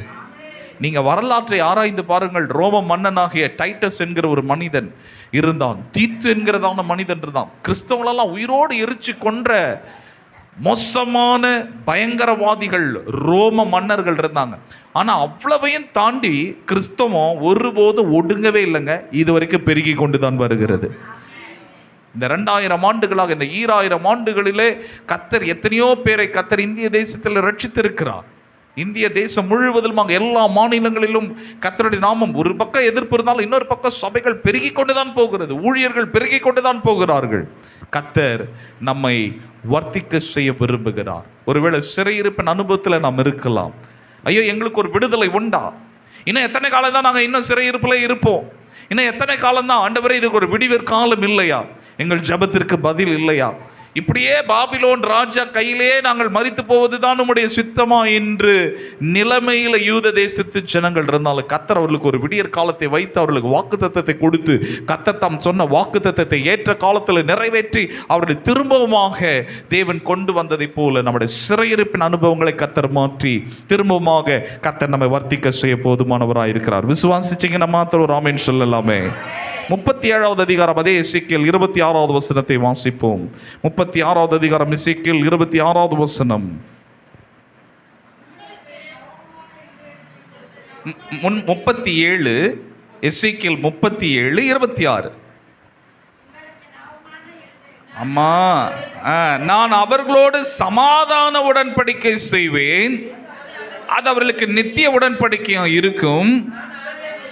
நான் அவர்களை நிலைப்படுத்தி அவர்களை வர்த்திக்க பண்ணி அவர்கள் நடுவில் என் பரிசுத்த ஸ்தலத்தை என்றென்றைக்கும் ஸ்தாபிப்பேன். இந்த எசேக்கியேல் 36:11க்கு ஜோடி வசனம் இந்த வசனம் தான், நீங்க குறித்து கொள்ளுங்கள். நான் அவர்களோடு சமாதான உடன்படிக்கை செய்வேன், அது அவர்களுக்கு நித்திய உடன்படிக்கை இருக்கான. அடுத்த வரிகளை நாம் பார்க்கும்போது நான் அவர்களை நிலைப்படுத்தி அவர்களை வர்த்திக்க பண்ணி அவர்கள் நடுவிலே என் பரிசுத்த ஸ்தலத்தை என்றென்றைக்கு ஸ்தாபிப்பேன். அப்ப முதலாவதாக தேவன் நம்மை வர்த்திக்க செய்ய விரும்புகிறார். இரண்டாவதாக இந்த 11வது வசனத்தில் 36வது அதிகாரத்தில் நம்ம பார்க்கும்போது பூர்வ நாட்களில் நீங்கள் இருந்த நிலைமையில் நான் உங்களை ஸ்தாபிப்பேன். இந்த பூர்வ காலம், கொஞ்சம் பைபிளில் உள்ள பூர்வ காலத்தெல்லாம் கொஞ்சம் யோசிச்சு பாருங்க. கர்த்தர் எவ்வளவு மகிமையான காரியங்களை செஞ்சிருக்கிறார். நீங்க உங்க ஜெபத்தில் சொல்லணும். இன்னைக்கு நம்முடைய ஜெபங்கள் பாருங்க மாறணுங்க. சிலர் பார்த்தீங்கன்னா சில ஜெபத்தை பார்த்தீங்கன்னா தேஞ்சு போன டேப் ரெக்கார்ட் மாதிரியே பண்ணிட்டு இருப்பாங்க. ஏன் அப்படின்னா நம்ம பைபிளை சரியாக வாசிக்காததுனால, பைபிளை சரியாக நாம் அறிந்து கொள்ளாததுனால பண்ண ஜெபத்தையே பண்ணிட்டு இருப்பாங்க. அந்த ஜெபங்களில் ஒரு சாரம்சம் இருக்காது, அந்த ஜெபத்தில் ஒரு உப்பு இருக்காது, அந்த ஜெபத்தில் பார்த்தீங்கன்னா ஒரு வசனம் இருக்காது. நாம் வசனத்தை வச்சு நம்ம ஆண்டவர்கிட்ட சில காரியத்தை கிளைம் பண்ணணும். அதை நீங்கள் புரிஞ்சு கொள்ளணும். நம்ம தேவன்கிட்ட எப்படி நேக்கா கேட்டு வாங்கணும்னு நமக்கு தெரியணும். அல்லேலூயா. சில வேளையில் குழந்தைங்களுக்கு சில விஷயம் அப்பா அம்மா கிட்ட வேணும்னா அந்த குழந்தைங்களுக்கு எங்கேருந்து தான் அன்பு வரும்னே தெரியாது. பார்த்துருக்குறீங்களா? ரொம்ப கொஞ்சுவாங்க. என்னடா என்றைக்குமே இல்லாத பாசம் நம்ம பிள்ளைக்கு வந்துருச்சே, நம்ம பிள்ளை மனம் திரும்பிச்சான்னு நம்ம நினைப்போம். ஆனால் பிள்ளை எதுக்கோ ஒன்றுத்துக்கு விட்டு போடுது. இதெல்லாம் எப்படி பாசம் உங்களுக்கு தெரியும்? எல்லாம் அனுபவம் தான். அதுவும் பாருங்க, நம்ம நல்ல நேரம் பார்த்து நம்ம மூட பார்த்து குழந்தைங்க கேட்பாங்க பாருங்க. அதை போல ஆண்டவர்கிட்ட நீங்க அவரை புகழ வேண்டிய விதத்துல புகழ்ந்து அவர் ஆராதனை அவருக்கு கொடுத்து அவர்கிட்ட இருந்து எல்லாத்தையும் பிடுங்கணும். நான் சொல்றது நகைச்சுவா இருந்தாலும் அதான் உண்மை. ஆண்டவரே பைபிள் எப்படி சொல்லி இருக்குதுப்பா, நீங்க எவ்வளவு பெரிய தெய்வம், நீங்க உம்மை போல ஒரு தெய்வம் அந்த பூமியில ஒருத்தருமே இல்லையா ஆண்டவரே, வானாதி வானங்களை உண்டாக்கின தெய்வம் அல்லவா, அண்ட சராசரங்களை உண்டாக்கின தெய்வம் அல்லவா, எவ்வளோ பெரிய சூரியனை படைச்சிருக்கிறீங்க, எவ்வளோ பெரிய சந்திரனை படைச்சிருக்கிறீங்க ஆண்டவரே, எங்களை விசித்திர வினோதமா நீங்க உண்டாக்கி இருக்கிறீங்களா ஆண்டவரே, என் வாழ்க்கையில் இந்த காரியத்தை செய்ய மாட்டீங்களா, பூர்வ காலத்தில் இப்படிலாம் நீங்க செஞ்சிருக்கிறீங்களா ஆண்டவரே. ஆண்டவரே வேதாமத்தில் நாங்கள் படிக்கும்போது செங்கடலையே ரெண்டாய் பிளந்த தேவன் நீர் அல்லவா, யோர்தானையே நீங்க ரெண்டா பிளந்தீங்களா ஆண்டவரே, எரிகோ கோட்டைகளை இடித்து விழ செய்தீங்களா ஆண்டவரே, இஸ்ரவேல் ஜனங்களை வனாந்திரத்தில் நீங்க எப்படியாய் நடத்தினீர், பாலும் தேனும் ஓடுகிற தேசத்துக்கு அவர்களை கொண்டு போய் ஆண்டவரே அவர்களை அந்த தேசத்தை சுதந்திரிக்கும்படி உதவி செஞ்சீங்க. இந்த மாதிரி பைபிள்ல எவ்வளோ காரியங்களை கர்த்தர் செஞ்சிருக்கிறார். வேதத்துடைய மகத்துவங்களை ஆண்டவருக்கே சொல்லி எங்க வாழ்க்கையில் அற்புதங்களை செய்யுங்க ஆண்டவர், பூர்வ காலத்துல எங்களுக்கு நடந்ததை போலவே எங்க வாழ்க்கையில செய்யுங்க ஆண்டவர்னு சொல்லும்போது ஆண்டவர் பார்ப்பார். நீங்க ஆண்டவருடைய புகழ அவருடைய மகிமையை நீங்க ஜபத்தில் நீங்க பயன்படுத்துங்க. ஆண்டவருக்கே ஞாபகப்படுத்துறது என்பதை விட இப்படிலாம் செஞ்சிருக்கிறீங்க வாழ்க்கையில் செய்யுங்க ஆண்டவரை. கர்த்தர் நிச்சயமாய் பூர்வ காலத்தில் இருந்ததை போலவே நீங்கள் இருந்த நிலைமையிலே, ஒரு சிலர் சொல்லுவாங்க பாஸ்டர் ஒரு காலத்தில் நாங்கள் எப்படி இருந்தோம் தெரியுமா, கல்யாணம் ஆகிறதுக்கு முன்னாடி நான் எப்படி இருந்தேன் தெரியுமா, போய் இந்த மனுஷனை நான் கல்யாணம் கட்டிக்கிட்டேன், இல்லைன்னா நீ எப்படி இருந்திருப்ப, மைசூர் மகாராணி மாதிரியா இருந்திருப்ப, அப்படின்னு மனசுல நினச்சிக்க வேண்டியதுதான். அல்லேலூயா, ஆளே இல்லையா? என்னை எத்தனை பேர் கேட்டாங்க தெரியுமா? ஆனால் அவங்களுக்கெல்லாம் நான் எஸ் சொல்லாம உனக்கு போய் நான் எஸ் சொன்னேன் பற்றி, அதனால தான் நான் இப்படி இருக்கிறேன் அப்படின்னு சொல்கிற கணவன் உண்டு, மனைவி உண்டு. சரி, அது போகட்டும். ஆபத்தில் நல்லா தானே இருக்கிறோம், நல்லா தானே வச்சிருக்கிறார் ஆண்டவர். கர்த்தருக்கு ஸ்தோத்திரம். எங்கள் அப்பா அம்மா எப்படி வளர்த்தாங்க தெரியுமா? அப்பா அம்மா கேட்டால் தான் தெரியும் வீட்டில் அந்த அம்மாவுக்கு மதிப்பே இல்லைன்னு. ஆனால் நீங்கள் பைபிளை படித்து பாருங்கள், நம்ம பூர்வ நாட்களிலே அவர்கள் இருந்தது போலவே கர்த்தர் ஸ்தாபிப்பேன்னு சொல்கிறார். ஒருவேளை ஆண்டவராக இயேசுவை நாங்கள் ஏற்றுக்கொண்டது பிறகு சில ஆசீர்வாதங்களை எங்களை விட்டு கடந்து போய் விட்டது. உறவுகளை இழந்துட்டோம், உறவினர்களை இழந்துட்டோம், ஆசீர்வாதங்கள் எங்களுக்கு வர வேண்டிய நன்மைகள் எங்களை விட்டு பறிபோனதுன்னு சொல்கிறீங்களா? கவலைப்படாதீங்க. பூர்வ நாட்கள் இருந்தது போல அல்ல, அதை விட மேலாக தேவனாகிய கர்த்தர் நம்மை ஸ்தாபிப்பதற்கு போதுமானவராக இருக்கிறார்.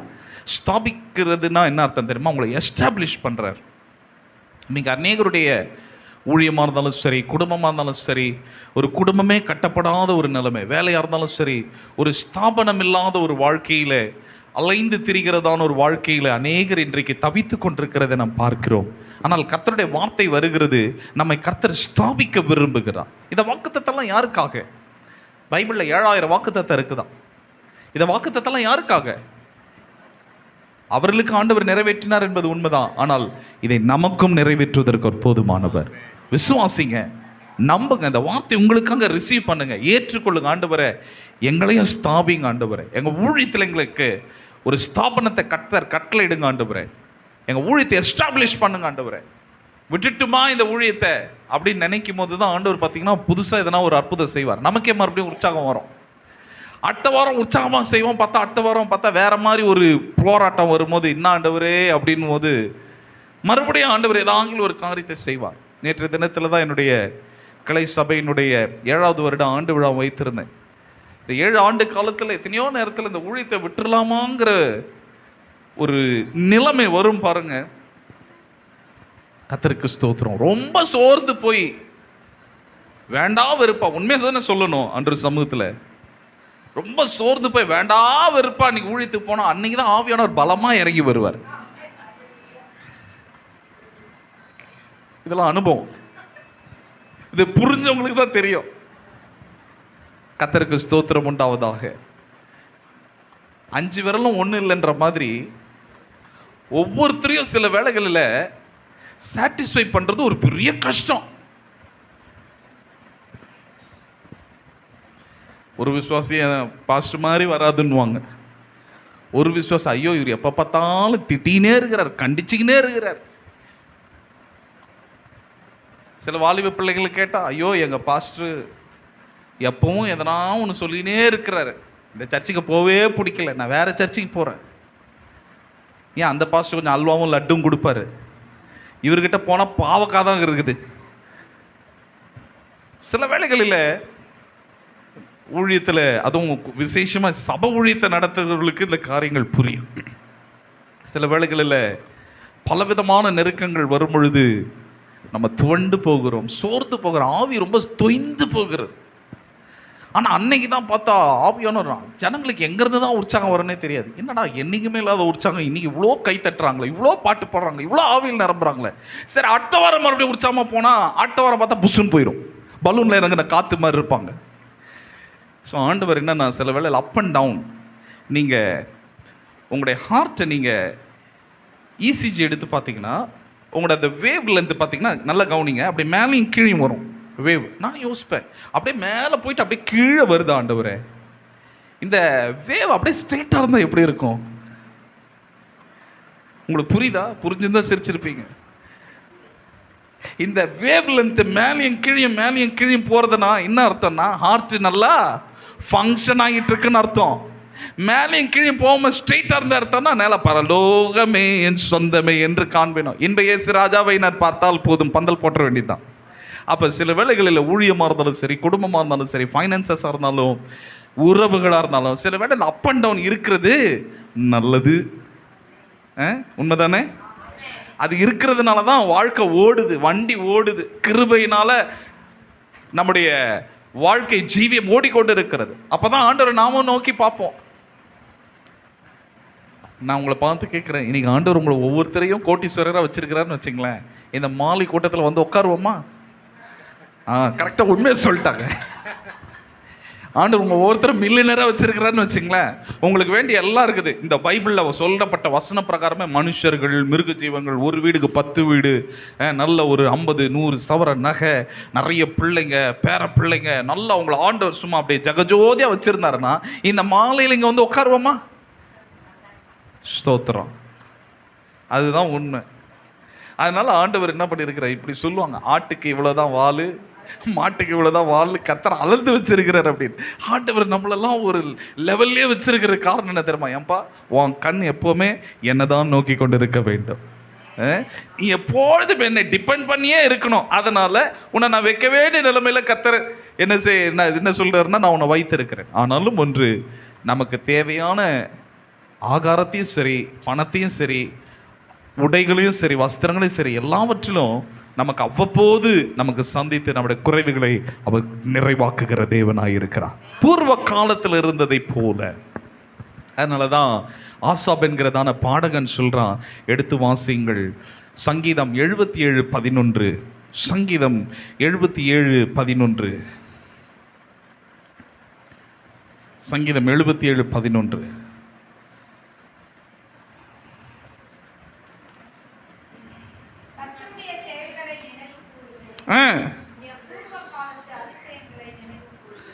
பூர்வ காலத்து அதிசயங்களை நினைவு கூறுவேன். பூர்வ காலத்து அதிசயங்களை நினைவு கூறுவேன். என்னைக்காச்சும் உங்க வாழ்க்கையில ஆண்டவர் எப்பயோ செஞ்ச நன்மையை ஆண்டவர் உங்களை ஞாபகப்படுத்தினா அதை நினைச்சு தேங்க்ஸ் சொல்லி இருக்கிறீங்களா? சில வேளைகளில் என்னோட ஊழியத்தில் சில நன்மைகள் சில இடத்துல இருந்து வரும் பொழுது அவங்க எப்பயோ செஞ்ச நன்மைகளுக்கு கூட நான் தேங்க்ஸ் சொல்லுவேன். நீங்கள் அன்னைக்கு செஞ்சீங்க, ஐயோ பாஸ்டர் நான் கர்த்தருக்கு தானே செஞ்சேன். கர்த்தருக்கு ஸ்தோத்திரம். கடந்த ஆண்டில் நான் எப்படிப்பட்ட ஒரு நிலைமையில் இருந்தேன் என்பதை நீங்கள் எல்லாரும் அறிவீர்கள். ஜனவரி மாதம் 18ஆம் தேதி நன்றாக நடந்து ஊழியம் செய்து கொண்டிருந்த நான் சடனாக என்னுடைய 2 கால்களும் தள்ளாடுகிற ஒரு நிலைமையில், என்னுடைய 2 கண்களும் எதை பார்த்தாலும் 2 பார்க்கிற ஒரு நிலைமைக்குள்ளாக தள்ளப்பட்டு, எதிர்பாராத நேரத்தில் எதிர்பாராத ஒரு காரியம் என்னுடைய வாழ்க்கையில் நடந்து முற்றிலும் துவண்டு போனேன்.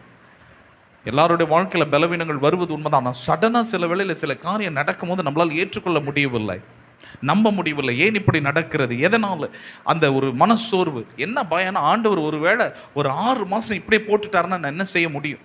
ஒருவேளை இந்த காரியம் அப்படியே நீடித்து நிலைத்திருக்குமானால் எப்படி இருக்கும்? கர்த்தருக்கு ஸ்தோத்திரம். ஆனால் கர்த்தர் மிகவும் நல்லவர். திரும்பமாக என்னை பழைய நிலைமைக்கு அதே பலனை கொடுத்து, அதே சத்துவத்தை கொடுத்து திரும்பமாய் அவருக்காய் ஓடும்படியாய் இந்த ஆண்டில் இந்த முதல் செய்தியை நான் உங்கள் மத்தியில் திரும்பவும் வந்து கொடுக்கும்படியாய் கர்த்தர் எனக்கு கிருபை பாராட்டி இருக்கிறார். என்னுடைய ஆண்டவர் மிகவும் நல்லவர். பூர்வ காலத்து போன வருஷத்தில் கர்த்தர் செய்த நன்மைகளை நினைச்சு ஆண்டவருக்கு நன்றி சொல்கிறேன். உங்கள் வாழ்க்கையில் நல்லா புரிஞ்சு கொள்ளுங்க, ஆவிக்குரியவர்களுக்கு தேங்க்ஸ் கிவிங் ஹார்ட் ரொம்ப தேவைங்க. இன்றைக்கி ரொம்ப வேதனையோடு சொல்கிறேன், இன்றைக்கி நிறைய பேருக்கு ஆண்டவர் செஞ்ச நன்மைகளை நினைக்கிறதே இல்லை, அதை குறித்து நன்றி சொல்கிறதும் இல்லை. கேட்கும் போது அவ்வளோ ஆண்டவரே செய்யுங்க செய்யுங்க செய்யுங்க செய்யுங்கன்னு சொல்லுவாங்க. அந்த காரியம் நடந்தோன்னே ரொம்ப நன்றி ஆண்டவரே, அவ்வளோதான், ஒரே வார்த்தையில் முடிச்சிடுவாங்க. அந்த நன்றி இருதயபூர்வமாய் கர்த்தருக்கு நன்றி சொல்லுங்கள். ஒவ்வொரு நாளும் படுக்கைக்கு போகிறதுக்கு முன்பாக, ஆண்டவரே இன்னைக்கு எங்களை பாதுகாத்தீங்களோ உமக்கு ஸ்தோத்திரம்ப்பா, இன்னைக்கு எங்களுக்கு நல்ல ஆகாரத்தை கொடுத்தீங்களோ உமக்கு நன்றி ஆண்டவர், எங்களுக்கு நல்ல வஸ்திரங்களை கொடுத்தீங்களோ உமக்கு ஸ்தோத்திரம், இந்த நாளை காணவும் உதவி செய்தார், இந்த நாளை முடிக்கவும் எங்களுக்கு உதவி செய்தார், அடுத்த நாள் காலையில் எந்திரிக்கும் போது ஆண்டவர் இந்த நாளுக்காக உமக்கு ஸ்தோத்திரம். இந்த நாளில் ஏன்னா ஒரு நாள் பிறப்பதை நீ அறியாயே, தூங்கி எழுந்திரிச்சதுக்கு அப்புறம் தான் நமக்கு தெரியுது நம்ம இன்னும் உயிரோடு இருக்கிறோம். உண்மை தானே? அது வரைக்கும் நம்ம ஆவி என்ன பண்ணுச்சு, எங்க போச்சு? அமெரிக்காவுக்கா? நம்ம ஆவி எங்க போச்சு நமக்கு தெரியல. ஆனால் கர்த்தர் என்ன மாதிரி ஒரு மெக்கானிசத்தை நம்ம பாடியில் வச்சிருக்கிறார்ல, காலையில் எந்திரிச்சதுக்கு அப்புறம் தான் தெரியுது, ஓ நான் இன்னும் உயிரோடு தான் இருக்கிறேன் அப்படின்னு. இந்த கிருபைக்கு ஆண்டவருக்கு நம்ம நன்றி சொல்லணுங்க. பூர்வ காலத்தில் கர்த்தர் உங்கள் வாழ்க்கையில் என்னென்ன காரியங்கள்லாம் செஞ்சாரோ அதை நினைச்ச ஆண்டவருக்கு நன்றி சொல்லுங்க. ஆனால் வசனம் இங்கே என்ன சொல்லுதுன்னா, பூர்வ காலத்தில் இருந்த நிலைமையில நான் உங்களை ஸ்தாபிப்பேன். முதலாவது ஆசீர்வாதம், உங்களை வர்த்திக்க பண்ணுவேன். 2வது உங்களை நான் ஸ்தாபிப்பேன், உங்களை எஸ்டாப்ளிஷ் பண்ணுவேன். கர்த்தருக்கு ஸ்தோத்திரம் உண்டாது. அதனால தான் எரேமியா சொல்றாரு, அவர் புலம்புறாரு பாருங்க. ரொம்ப அந்த ஜெபம் ஒரு பயங்கரமான ஒரு ஜெபம். புலம்பல் 5வது அதிகாரம் 21வது வசனத்தை வாசிங்கள். புலம்பல் 5:21. புலம்பல் 5:21. கர்த்தாவே, எங்களை உம்மிடத்தில் திருப்பிக் கொள்ளும், அப்பொழுது திரும்புவோம். பூர்வ காலத்தில் இருந்தது போல எங்கள் நாட்களை புதியவைகளாக்கும். கர்த்தர் உங்கள் நாட்களை புதியவைகளை மாற்ற விரும்புகிறார். கேளுங்க ஆண்டவரே, ஒரு காலகட்டத்தில் ஆவிக்குரிய வாழ்க்கை எப்படி இருந்துச்சு? சிலர் பாருங்க, நல்லா ஆரம்ப காலத்தில் நல்ல விசுவாசமா இருப்பாங்க.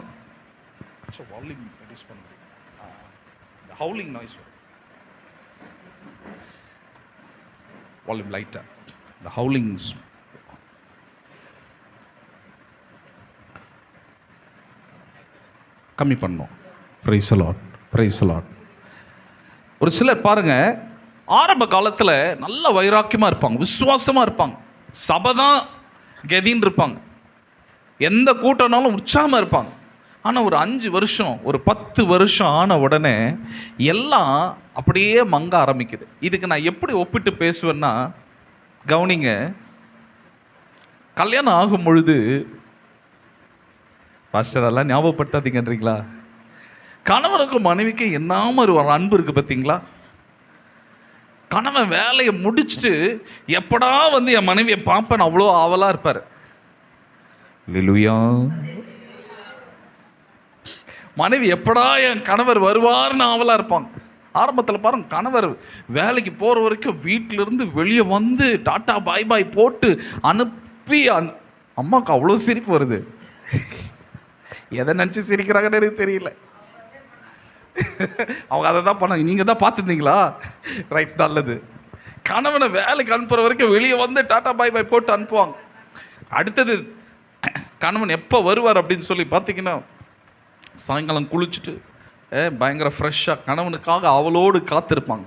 ஒரு 10 வருஷம் கழிட்டுமே கணவர் ஆஃபீஸ்லேருந்து டயர்டாக வந்து டீ கொடுமா, டீ போட்டு வச்சுக்கிறேன், நீயே சூடு பண்ணி குடிச்சிக்கோ. சாப்பாடு போடுமா அப்படின்னா, செஞ்சு வச்சுக்கிறேன், நீயே போட்டு சாப்பிட்டுக்கோ. ஆரம்ப காலத்தில் இருந்த அந்த அன்பு இருக்குதா? இருக்குது. ரெஸ்பான்சிபிலிட்டி இருக்கா? இருக்குது. உத்தரவாதம் இருக்குதா? இருக்குது. ஆனா அன்னைக்கு இருந்ததான அன்பு ஒத்துக்கிறீங்க போல இருக்குது. கர்த்தருக்கு ஸ்தோத்திரம் உண்டாவதா. இப்படிதான் நாமக்கும் ஆண்டவருக்கும் உள்ள அன்பும் அப்படிதான் இருக்குது. ஆரம்ப காலத்துல ஊழியனா என்ன உற்சாகம், ஊழியனா என்ன ஒரு வைராக்கியம், ஆண்டவருடைய நாமத்தை நினைக்கும் போது என்ன விசுவாசம், வைராக்கியம். ஆனா அது போக போக என்ன ஆயிடுதுன்னா, அப்படியே குறைஞ்சி இந்த வால்யூமை சுத்தமா குறைச்சிட வேண்டியது. போக போக எல்லாமே குறைய ஆரம்பிச்சிடுது. ஆண்டவரே எங்கள் நாட்களை புதியவைகளாக்கும். ஆமென் சொல்லுங்களேன். கேளுங்க, ஆண்டவரே எங்க நாட்களை மறுபடியும் புதுசாக்குங்கப்பா. அன்னைக்கு இருந்த வாஞ்சை திரும்ப கொடுங்க ஆண்டவரே. அன்றைக்கு இருந்த அதே தாகத்தை எங்களுக்கு கொடுங்க ஆண்டவரே.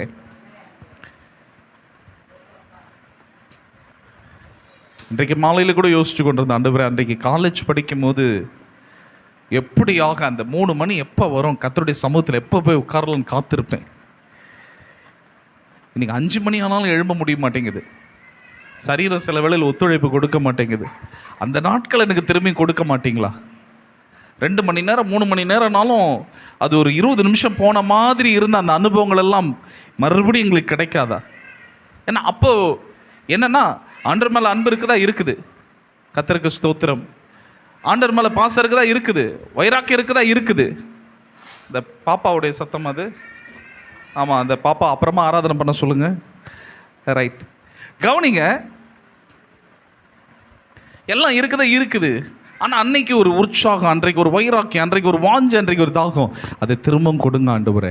I need it once again. எங்கள் பூர்வ காலத்தில் அந்த வசனம் ரொம்ப நல்லா இருக்கு பாருங்க. கர்த்தாவே எங்களை உம்மிடத்தில் திருப்பிக் கொள்ளும், அப்பொழுது திரும்புவோம். பூர்வ காலத்தில் இருந்தது போல எங்கள் நாட்களை புதியவைகளாக்கும். மறுபடியும் புதுசாக்குங்கப்பா. இன்னும் எவ்வளோ காலம் தான்ப்பா சிறையிருப்பில் இருப்போம்? இன்னும் எவ்வளோ காலம் தான் அடிமைப்படுத்தப்பட்ட ஒரு வாழ்க்கை வாழ்ந்து கொண்டிருப்போம்? நாங்கள் இருக்க வேண்டிய இடம் எருசலேம், நாங்கள் இருக்க வேண்டிய இடம் யூதா. அங்கே போய் தேவனுடைய ஆலயத்தில் பலி செலுத்த வேண்டிய நாங்கள் இப்பொழுது பலி செலுத்த முடியவில்லை, பாட முடியவில்லை, ஆராதனை செய்ய முடியவில்லை. இப்படியாக அந்நிய தேசத்தில் நாங்கள் சிறைகளாக இருக்கிறோமே ஆண்டவரே. எங்கள் நாட்களை புதியவைகளாக்கும். Renew our days once again, O Lord. பூர்வ காலத்தில் இருந்தது போல நம்மை ஸ்தாபிக்கிற ஆண்டவர். அதனால தான் ஆமோஸ் தீர்க்கதரிசி மூலமாய் கர்த்தர் பேசுகிறார். 9வது அதிகாரம் 12வது வசனத்தை வாசிப்போம். ஆமோஸ் 9:12. சீக்கிரமாய் நான் முடிக்க விரும்புகிறேன். ஆமோஸ் 9:12. ஆமோஸ் 9வது அதிகாரம் 12வது வசனம், பக்கம் 1071. விழுந்து போன தாவீதின் கூடாரத்தை நான் திரும்ப எடுப்பித்து அதன் திறப்புகளை அடைத்து அதில் பழுதாய் போனதை சீர்படுத்தி பூர்வ நாட்களில் இருந்தது போல் அதை ஸ்தாபிப்பேன் என்று இதை செய்கிற கர்த்தர் சொல்லுகிறார். பூர்வ நாட்கள் இருந்தது போலவே நான் ஸ்தாபிப்பேன். ஒரு காலத்தில் செல்வ செழிப்பான ஒரு வாழ்க்கை, மகிமையான ஒரு வாழ்க்கை, ஆசீர்வாதமான ஒரு வாழ்க்கை, சமாதானமான ஒரு வாழ்க்கை, விடுதலையான ஒரு வாழ்க்கை நான் வாழ்ந்து கொண்டிருந்த நான் இப்பொழுது நான் கட்டப்பட்ட நிலைமையில் சிறையாக நான் இருக்கிறேன் என்று சொல்லுகிறீர்களோ? கர்த்தர் அன்றைக்கு ஆமோஸ் தீர்க்கதரிசி மூலமாய் சொன்ன வார்த்தை கர்த்தர் சரியாய் நிறைவேற்றினார். விழுந்து போன தாவீதின் கூடாரத்தை கர்த்தர் எடுப்பித்து நிறுத்தினார். என்ன அர்த்தம்? அதுக்கு ஒரு பெரிய அர்த்தம் இருக்குது, அதுக்கு ஒரு பெரிய விளக்கம் இருக்கிறது. தாவீதினுடைய சிங்காசனத்தில் உட்காருவதற்கு தாவீதுடைய சந்ததியில் ஆட்கள் இல்லாமல் போனார்கள். ஏன்னா எல்லாம் சிறையாக போயிட்டாங்க. இனி அந்த யூதாவுடைய ராஜா இல்லாமலே போயிட்டான். ஆனால் பின் நாட்களில் அதே தாவீதுடைய சந்ததியில் இயேசு கிறிஸ்து பிறக்கிறார். அதனால் அந்த தாவீதுடைய பெயர் திரும்பமாய் நிலைநாட்டப்படுகிறது. அதுதான் அர்த்தம். எனவே பூர்வ காலத்தில் இருந்ததை போலவே நான் உங்களை ஸ்தாபிப்பேன். உங்களை கர்த்தர் மறுபடியும் ஸ்தாபனம் பண்ண விரும்புகிறார். உங்களை கர்த்தர் எஸ்டாப்ளிஷ் பண்ண விரும்புகிறார். உங்கள் ஃபைனான்சஸ் பாஸ்டர் ஒரு பெரிய ஸ்ட்ரகிளாக நாங்கள் இருக்கிறோம். ஒரு கடன் பாரத்திலேருந்து எங்களால் விடுதலையாகவே முடியல. எங்கள் பிரயாசம், எங்கள் ஒத்துழைப்பு, எங்கள் வேர்வை, எங்களுடைய எல்லா கஷ்டங்களும், வட்டிக்கும் மற்ற எல்லா காரியத்தையும் கொடுத்துட்டு நாங்கள் ஒன்றுமே இல்லாமல் உட்காந்துட்டு இருக்கிறோம்னு சொல்கிறீங்களா? கவலைப்படாதீங்க, கர்த்தர் ஒரு மாற்றத்தை உண்டு பண்ணுவார். நம்முடைய தேவன் ஐஸ்வர்யத்தின் தேவன், ஐஸ்வர்ய சம்மனர். எதிர்பாராத இடத்துலேருந்து எதிர்பாராத ஆசீர்வாதத்தை கர்த்தர் உங்களுக்கு கட்டாயம் கட்டளையிடுவார். நான் ஒன்றே ஒன்று சொல்கிறேங்க, கர்த்தர் ஆசீர்வதிக்கும் போது கொஞ்சம் வித்தியாசமாக உங்களை ஆசீர்வதிப்பார். எப்படி தெரியுமா? கொடுக்காத ஆள் உங்களுக்கு எடுத்துன்னு வந்து கொடுப்பாங்க. யோசிப்பீங்க, ஐயோ இது கையில் இருந்தால் வருது. ஆமாம், கர்த்தர் செய்வார். பட்சிக்கிறவர்களிடத்திலிருந்து பட்சணமும் பலவான் இடத்திலிருந்து மதுரமும் வந்தது என்று சிம்சோன் சொன்னதை போல பட்சிக்கிறவர்களிடத்திலிருந்து பட்சணத்தை கர்த்தர் உங்களுக்கு கொண்டு வந்து கொடுக்க போதுமானவராக இருக்கிறார். ஆமென். ஆண்டவர் எலியாவுக்கு யாரை கொண்டு போஷித்தார்? காகங்களை கொண்டு போஷித்தார். எல்லாருக்கும் தெரியும் தானே? ஏங்க நான் கேட்குறேன், ஆண்டவருக்கு இந்த அண்டங்காக்கா விட்ட வேற பறவையே இல்லையா? பறவைகளிலே ராஜ பறவை எது? ரொம்ப சிம்பிளான கேள்வி. மயிலா? கழுகு. கழுகு தான் ராஜ பறவை, இருக்கிறதுலே ராஜ பறவை. மிருகங்களிலே ஒரு ராஜானா நம்ம சிங்கத்தை சொல்லுவோம். ஆனால் பறவைகளில் ராஜ பறவை அப்படின்னு பார்த்தீங்கன்னா கழுகு. ராணி பறவை இதெல்லாம் கேட்காதீங்க, எனக்கு தெரியாது. ஒரு கழுகை வச்சு ஆண்டவர் எலியாவுக்கு காகத்தை அதாவது ஆகாரத்தை கொடுத்து போஷித்திருந்தாலும் ரொம்ப நல்லா இருந்திருக்கும். உண்மை தானே? சரி, பறவைகளிலே பிச்சு இல்லாத பறவை எது? புறா. Right, very good. ஏன்னா கோழிக்கு பிச்சு இருக்குதா, அதனால தான் கோழிக்கறி கடையில் நீங்கள் போய் நீங்கள் கோழி வாங்கும் போது முதல்ல உள்ளே இருக்கிற பிச்சு எடுத்துருவாங்க. ஏன்னா அந்த பிச்சு இறைச்சியோடு கலக்கமானால் கசப்பு தன்மை உண்டாகும். நீங்கள் ஒன்றா அப்படி உங்களுக்கு தெரியலன்னா நீங்கள் போய் நாளைக்கு 1 கிலோ சிக்கன் வாங்குறதுக்கு முன்னாடி போய் அவங்க அந்த கோழிக்கறி கடையில் அவங்க என்ன செய்கிறாங்கன்னு போய் பாருங்கள். ஆனால் புறாக்கு வந்து பிச்சு என்பதே கிடையாது. ஆனால் ஒரு புறா மூலமாக கொடுத்துருந்தாலும் அதுக்கு ஒரு அர்த்தம் இருக்குது. ஆனால் காகத்தின் மூலமாக ஆண்டவர் ஏன் கொடுக்குறார் அப்படின்னா, அந்த காகத்தின் மேலும் கர்த்தர் நினைவாக இருக்கிறார் என்பது ஒரு பக்கம் இருக்க. காகத்தினுடைய தன்மை என்ன தெரியுமாங்க? நம்ம சாப்பிட்டுட்டு இருக்கும்போது ஏமாறுற நேரத்தில் பிடிங்கின்னு போயிடும். உண்மைதானே? எல்லாம் ஒத்துக்கிறீங்க? கொஞ்சம் ஏமாந்தீங்கன்னா அவ்வளோ சீக்கிரம் பிடிக்கும். ஆனால் அந்த பிடுங்கி கொண்டு போகிற காகத்தை கொண்டே கர்த்தர் எலியாவை போஷிக்கிறார். என்ன அர்த்தம் தெரியுமா? உங்ககிட்ட இருந்து பிடுங்கினவங்க, உங்ககிட்ட இருந்து வாங்கி சாப்பிட்டவங்க, உங்களை ஏமாத்தினாங்க, அவங்கள வச்சே கர்த்தர் உங்களை ஆசீர்வதிப்பார். கர்த்தர் செய்கிற காரியம் கொஞ்சம் வித்தியாசமாக இருக்குங்க. கர்த்தர் செய்கிற காரியம் விசித்திரமாக இருக்கும், வினோதமாக இருக்கும், புரிந்து கொள்ள முடியாததாக இருக்கும், விகற்பமாக இருக்கும். கர்த்தர் உங்களை பூர்வ நாட்களில் இருந்தது போலவே உங்களை ஸ்தாபிப்பார். அல்லேலூயா.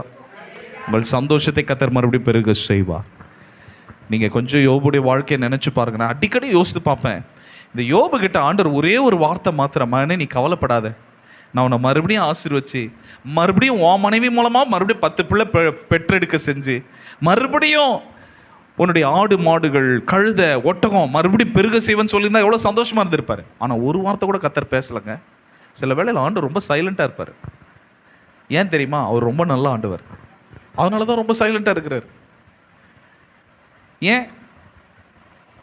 அவர் மட்டும் சொல்லியிருந்தாருன்னு வச்சுங்க, யோபு ஊரெல்லாம் தமட்ட வச்சிருப்பாரு. ஏன்னா ஆண்டவர் சொல்லிட்டாரு, என்ன மறுபடியும் ஆசீர்வதிக்க போறாராம், டபுள் ஆக்க போறாராம், டேய் அவர் என்ன ஆசீர்வதிக்குமா, நான் உன்னை என்ன பண்றேன் பார் அப்படின்லாம் சொல்லியிருப்பாரோ என்னவோ தெரியல. கர்த்தர் சில வேளையில் ரொம்ப சைலண்டாக இருப்பார், அமைதலாக இருப்பார்.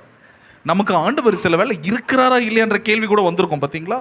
கேட்குறாரா, என் ஜபத்தை கேட்குறாரா இல்லையா, என்னை விட்டு போயிட்டாரா, நான் செய்கிறது எதுவுமே வாய்க்க மாட்டேங்குதே. பாஸ்டர் ஒரு டைமில் எல்லாம் நல்லா தான் போயிட்டு இருந்தது, புதங்கம்மா ஊழியம் ஓகோ ஆகான்னு போயிட்டு இருந்தது, இப்போ பார்த்தா ரொம்ப டல்லாக போயிங்குதே. டல்லாக போனாலும் இருக்கிறவர் இங்கே இருந்துன்னு தான் இருக்கிறார். அவர் போகலையே. நான் சொல்கிறது உங்களுக்கு புரியும்னு நினைக்கிறேன். அவர் போகலை. வர்ற ஊழியக்காரங்க மாறலாம், ஒருவேளை வர்ற ஜனங்கள் மாறலாம், ஆனால் அவர் இன்னும் மாறாதவராக இந்த ஊழியங்களில் கிரியை செய்து கொண்டு தானே இருக்கிறார். ஹல்லேலூயா. பூர்வ காலத்தில் இருந்தது போல நம்ம மறுபடியும் ஸ்தாபிக்கிற ஆண்டவர்.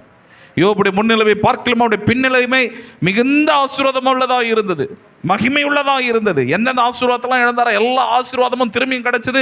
அவனும் அவனுடைய குடும்பத்தார் யாரும் எங்கிருந்து வந்தாங்கன்னே தெரியல. அதுக்கு முன்பாக அவனுடைய குடும்பத்தை பற்றி பைபிளில் ஒரு அறிகுறி கூட இல்லை. ஆனால் கர்த்தர் அவனை ஆசீர்வதித்தார் என்று கேள்விப்பட்டு அவரவர் யோபுவுக்கு நடந்த எல்லா சம்பவத்தை பார்த்து துக்கித்து எல்லாம் என்ன பண்ணாங்கன்னா தங்க காசை கொடுத்தாங்களாம். ஆஃபரிங், கோல்டு ஆஃபரிங் எடுத்துட்டு வந்து கொடுத்தாங்க. அல்லேலூயா சொல்லுங்களேன். ஆமாம், இந்த வருஷம் உங்களுக்கு தங்க ஆஃபரிங் கிடைப்பதாக. பா, சொன்ன இந்த சகோதரி கர்த்தர் கொடுப்பாரு. சாதா ஆஃபரிங் கிடைக்கிறதே பெரிய பாடா இருக்குது, இதில் வேற கோல்டு ஆஃபரிங்க. எஸ், சோத்ரம். நானும் அந்த சொல்லியிருப்பேன், டேய் படுபாவி பசங்களா, இவ்வளோ நாள் நான் கஷ்டப்பட்டேன், யாராகிலும் வந்து எனக்கு தங்க காசை கொடுத்தீங்களா? இப்போ கர்த்தரை ஆசீர்வதிச்சிருக்கிறாருன்னு கேள்விப்பட்ட உடனே நீங்கள் என்ன பண்ணுறீங்க? தங்க காசை எடுத்து வந்து கொடுக்குறீங்க. உங்கள் தங்க காசை நீங்களே எடுத்துன்னு போங்க. அவர் பாவம் நல்ல மனுஷன் போல இதெல்லாம் வாங்கிட்டார். நாகமான் வந்துட்டு எலிசாவுடைய வேலைக்காரன் கேயாசி என்ன பண்ணுறான், என் ஆண்டவன் என் எஜமான் இப்போ தான் என்ன சொன்னார், 2 வாலிபர்கள் வந்திருக்கிறாங்க எப்ராயிம் மலை தேசத்திலிருந்து, அதனால் ஒரு தாளந்து வெள்ளியை கேட்டார், ஒரு மாற்று வஸ்திரம் கேட்டார்னு உடனே நாகமான் என்ன தெரியுமா பண்ணுறான், 2 தாளந்து வெள்ளியை கொடுத்து 2 மாற்று வஸ்திரங்களை கொடுத்து அனுப்புறாரா இல்லையா? அப்போ வந்துட்டு எலிசா கேட்குறாரு, நீ எங்கே போன? அவர் சொல்கிறார், உமது அடியா நான் எங்கும் போகவில்லை அப்படின்னு சொன்ன உடனே அவன் கேட்குறான், நீ நாகமான் ரதத்திலேருந்து திரும்பும் போது என் மனம் உன்னோடு செல்லவில்லையா அப்படின்னு. நான் அதை உட்காந்து கேல்குலேட் பண்ணி பார்த்தேன். இந்த காணிக்க, இந்த 2 தாளந்து வெள்ளியும் இந்த 2 மாற்று வஸ்திரமும் எவ்வளோ விலை வரும் அப்படின்னு சொல்லி நான் கேல்குலேட் பண்ணி பார்த்தேன். எவ்வளோ இருக்கும்னு நினைக்கிறீங்க? சுமாராக இந்திய தேசத்தினுடைய மதிப்பின் பிரகாரமாக இந்த 2 தாளந்து வெள்ளி 2 மாற்று வஸ்திரத்தில் விட்டுருங்க, 2 தாளந்து வெள்ளி எவ்வளோ இருக்கும்னு நினைக்கிறீங்க? சும்மா ஒரு அப்ராக்சிமேட்டாக ஒரு அமௌண்ட்டு சொல்லுங்களேன். என்ன சிஸ்டர், தாளந்துன்னா என்ன தெரியல, பரவாயில்ல, சும்மா ஒரு அச்சு விடுங்களேன், ஏதோ ஒன்று ஒரு ஃபிகர் சொல்லுங்க. ஒரு ஃபிகர்னா நான் சொல்கிறேன் நம்பர், வேற எதுனா நினச்சிடாதீங்க. ஃபிகர்னா ஒரு 5 லட்சம் இல்லை ஒரு 10 லட்சம் அந்த மாதிரி சொல்லுங்க. எங்களுக்கெல்லாம் ஒன்றுமே தெரியாதுன்றீங்களா? 10 lakhs அப்படின்னு சிஸ்டர் சொல்கிறாங்க. நல்லா கவனிங்க. ஒரு தாளந்து வெள்ளி வந்து கிட்டத்தட்ட ரொம்ப லீஸ்ட் கால்குலேஷன் பிரகாரமாக 34 கிலோஸ். ஒரு கிராமுடைய வெள்ளி 200 சில்லறையும் தாண்டிடுச்சு. 200 ரூபான்னு போட்டால் கூட கவனிக்கணும், 200 ரூபாய்ன்னு நீங்கள் போட்டிங்கன்னா கூட அப்போ 200 × 1000 எவ்வளோ வருது? 2000மா? 2 லட்சம் ரூபாய் வருது. நான் சொல்கிறது 1 கிலோவே 2 லட்சம் ரூபாய் வருது. 34 கிலோ இல்லை 4 கிலோ தள்ளுபடி பண்ணிடுங்க, 30 கிலோன்னு போட்டிங்கன்னா கூட 60 லட்சம் ரூபாய் வருது. இப்போ 2 தாளந்துன்றது 1,20,00,000 ரூபாய். இது நான் சொல்கிறது ரொம்ப மினிமம் கால்குலேஷன். 1,20,00,000 ரூபாய் காணிக்கையை அசால்ட்டாக இவர் என்ன பண்ணிட்டாரு, வாங்கி வீட்டில் வச்சுட்டு பாஸ்ட்டுக்கு முன்னாடி போயிட்டு உமது அடியான் எங்கும் போகவில்லைன்னு கதை வேற விடுறாரு. நானும் பார்க்குறேன், இந்த மாதிரி ஊழியத்தில் ஒரு நாகமான் மாட்டாத ஆண்டவரே. ஒரு லேண்டை சீக்கிரமாக வாங்கி சீக்கிரமாக ஆலயத்தை கட்டுவோன்னா ஒரு நாகமான் கூட மாட்ட மாட்டேங்கிறாங்க. தோத்துறோம். இன்னும் 500 1000 இருக்குதேப்பா. சரி, இது போகட்டும். யாக்கோபு ஏசாவுக்கு கொடுத்த காணிக்கை வீட்டில் போய் கால்குலேட் பண்ணி பாருங்க எவ்வளோ, பல கோடி. ஒரு டைம்ல அண்ணங்கிட்ட இருந்து ஆசீர்வாதத்தை எப்படி ஆகிலும் அபகரிக்கணும்னு நினைச்சவரு, ஆனா பெனியேல் என்கிற ஒரு அனுபவம் வந்ததுக்கு அப்புறமா அண்ணனுக்கு காணிக்கை கொடுத்து அனுப்புறாரு. அண்ணன் சொல்றாரு, வானப்பா எனக்கு வேண்டியதெல்லாம் இருக்குதுன்னு சொல்லும்போது, இல்ல இல்ல நீர் என்மேல் பிரியமான உங்களுடைய முகத்தை கண்டது அப்படியே தேவதூத முகத்தை போல பார்த்தது போல இருக்குது, என்ன மாதிரி ஒரு பாசமப்பா. அப்படி பார்த்து என்ன சொல்ல, என் கையில எப்படியாச்சும் இந்த காணிக்கை ஏற்றுக்கொள்ள நீர் என்மேல் பிரியமான வருந்தி கேட்டுக்கொண்டானா. அப்பா ஒரு காலகட்டத்தில் எப்படியாக ஏசா யாக்கோபை போட்டு தள்ளணும்னு நினைச்ச அந்த மனுஷனை கர்த்தர் டோட்டலாக மாத்துறாரு. யாக்கோபுக்கு ஒரு பெனியேல் என்கிற அனுபவத்தை கொடுத்ததுக்கு அப்புறமா ஆசீர்வாதத்தை பிடுங்கணும்னு நினைச்ச மனுஷன் இப்போ ஆசீர்வாதத்தை கொடுத்து ஆசீர்வதிக்கிறான். நீங்கள் போய் கால்குலேட் பண்ணி பாருங்க, 200 வெள்ளாட்டு கடாவுடைய ரேட்டுன்னா 200 ஆடுகளோட ரேட்டுன்னா 30 ஒட்டகம், பால் கொடுக்குற 30 ஒட்டகம், ஒட்டக குட்டி எல்லாத்தையும் கால்குலேஷன் பண்ணி ஒரு நாள் பார்த்தேன், பல கோடி ஆசீர்வாதத்தை யாக்கோபு பெற்றுக்கொண்டான். என்ன சொல்ல வரேன் தெரியுமா? கர்த்தர் அவ்விதமாய் நம்மையும் ஆசீர்வதிப்பதற்கு போதுமானவர். என்ன அர்த்தம்னா, அவர்களை ஆசீர்வதித்த தேவன் நம்மோடு கூடவும் இருக்கிறார். பூர்வ நாட்களில் இருந்த போல நம்மை ஸ்தாபிக்கிற தேவன். அடுத்தபடியாக அந்த வசனம் சொல்லுகிறது 36:11, உங்கள் முந்தின சீரை பார்க்கிலும் உங்களுக்கு நற்சீர் உண்டாக செய்வேன். நம்ம ஒரு காலகட்டத்தில் ஒரு நல்ல சீரான ஒரு வாழ்க்கை வாழ்ந்திருக்கலாம். ஒருவேளை அந்த சீரை இழந்து போன ஒரு நிலைமையில் இருந்திருக்கலாம். பாஸ்டர் ஒரு டைமில் ஒரு 10 வருஷத்துக்கு முன்னாடி, ஒரு 5 வருஷத்துக்கு முன்னாடி, அல்லது ஒரு 15-20 வருஷத்துக்கு முன்னாடி நல்ல ஹெல்த்தியாக இருந்தேன். ஆனால் இப்பொழுது என்னோட சரீரத்தில் பலவீனங்களும் பாடுகளும் வேதனைகளும் இருக்கிறது என்று சொல்லி நீங்கள் சொல்லலாம். உங்கள் கால்களை மான்களின் கால்களை போல மாற்றுகிற தேவன், கழுகு கொத்த பலனை உங்களுக்கு கொடுக்கிற தேவன், காண்டா மிருகத்துக்கு கொத்த பலனை கொடுக்கிற தேவனாகிய கர்த்தரை தான் நீங்களும் நானும் ஆராதனை பண்ணிட்டு இருக்கிறோம். ஒருவேளை சுகர் இருக்கலாம், ஒருவேளை கொலஸ்ட்ரால் இருக்கலாம், பிபி இருக்கலாம். ஆனால் ஒன்று சொல்கிறேன், உலகத்தாருக்கு வர்றதுக்கு நமக்கு வர்றதுக்கு வித்தியாசம் இருக்குது. உலகத்தாருக்கு வந்தோடனே டப்புன்னு போயிடுவாங்க. ஆனால் நமக்கு வந்தாலும் அதன் மத்தியிலும் 20 வருஷம் 25 வருஷம் நல்லா சும்மா அப்படி கில்லி மாதிரி அப்படி ஜம்முன்னு உட்காந்துருப்போம். அதுதான் கிருபை. உங்ககிட்ட போய் சொன்ன பாருங்க, ஒரு ஆமீன் சொல்லக்கூடாதா? ஒரு அல்லேலூயா சொல்லக்கூடாதா? பிபி இருக்கலாம், சுகர் இருக்கலாம், ஏபி எது ஒன்றா இருக்கலாம். ஆமாம், சுகர் இருக்கலாம், காரம் இருக்கலாம், உப்பு இருக்கலாம், எது ஒன்றா இருக்கலாம். ஆனாலும் கிருபை என்று ஒன்று நம்மை தாங்கி கொண்டு இருக்கிறது. அந்த கிருபை நமக்கு இருந்தாலே போதுமானது. ஏன்னா மனுஷன் அப்பத்தினால் மாத்திரமல்ல, அவருடைய வாயிலிருந்து புறப்படுகிற ஒவ்வொரு வார்த்தையினாலும் பிழைப்பான். நீ பிழைத்திருன்னு சொன்னா நம்ம பிழைப்போம். ஒரு அம்மா இருந்தாங்க, நீங்கள் எத்தனை பேர் கேள்விப்பட்டீங்கன்னு தெரியல, 20 வருஷமா சாப்பிடாம 20 வருஷமா தூங்காமல் இருந்தாங்க. ராக்கினி மேரி என்று சொல்லக்கூடிய ஒரு அம்மா. பயங்கரமாக பேயெல்லாம் துரத்துவாங்க அந்த காலகட்டத்தில். ஈசி திருச்சபையில் நான் சிறுவனாக இருந்தபோது அவங்க சாட்சி கிடையாது, 20 வருஷம் சாப்பிடல. நியூஸ் பேப்பரில் வந்தது. நாங்கள் என்ன நினச்சோம், ஏதோ பிசாசு போல் இருக்குது, பிசாசு பிடிச்ச ஒரு ஆள் அந்த மாதிரி ஏதோ ஒரு சம்திங். ஆனால் அதுக்கப்புறம் அந்த அம்மாவுடைய சாட்சி கேட்டதுக்கப்புறம் தான் தெரியுது, வயிற்றில் குடலே கிடையாது, ஆப்ரேஷன் பண்ணி குடலாம் எடுத்துட்டாங்க. 20 வருஷம் சாப்பிடலங்க. ஆனால் பார்த்தீங்கன்னா பேய் அப்படி துரத்துவாங்க, பேய் அப்படி ஓடும்.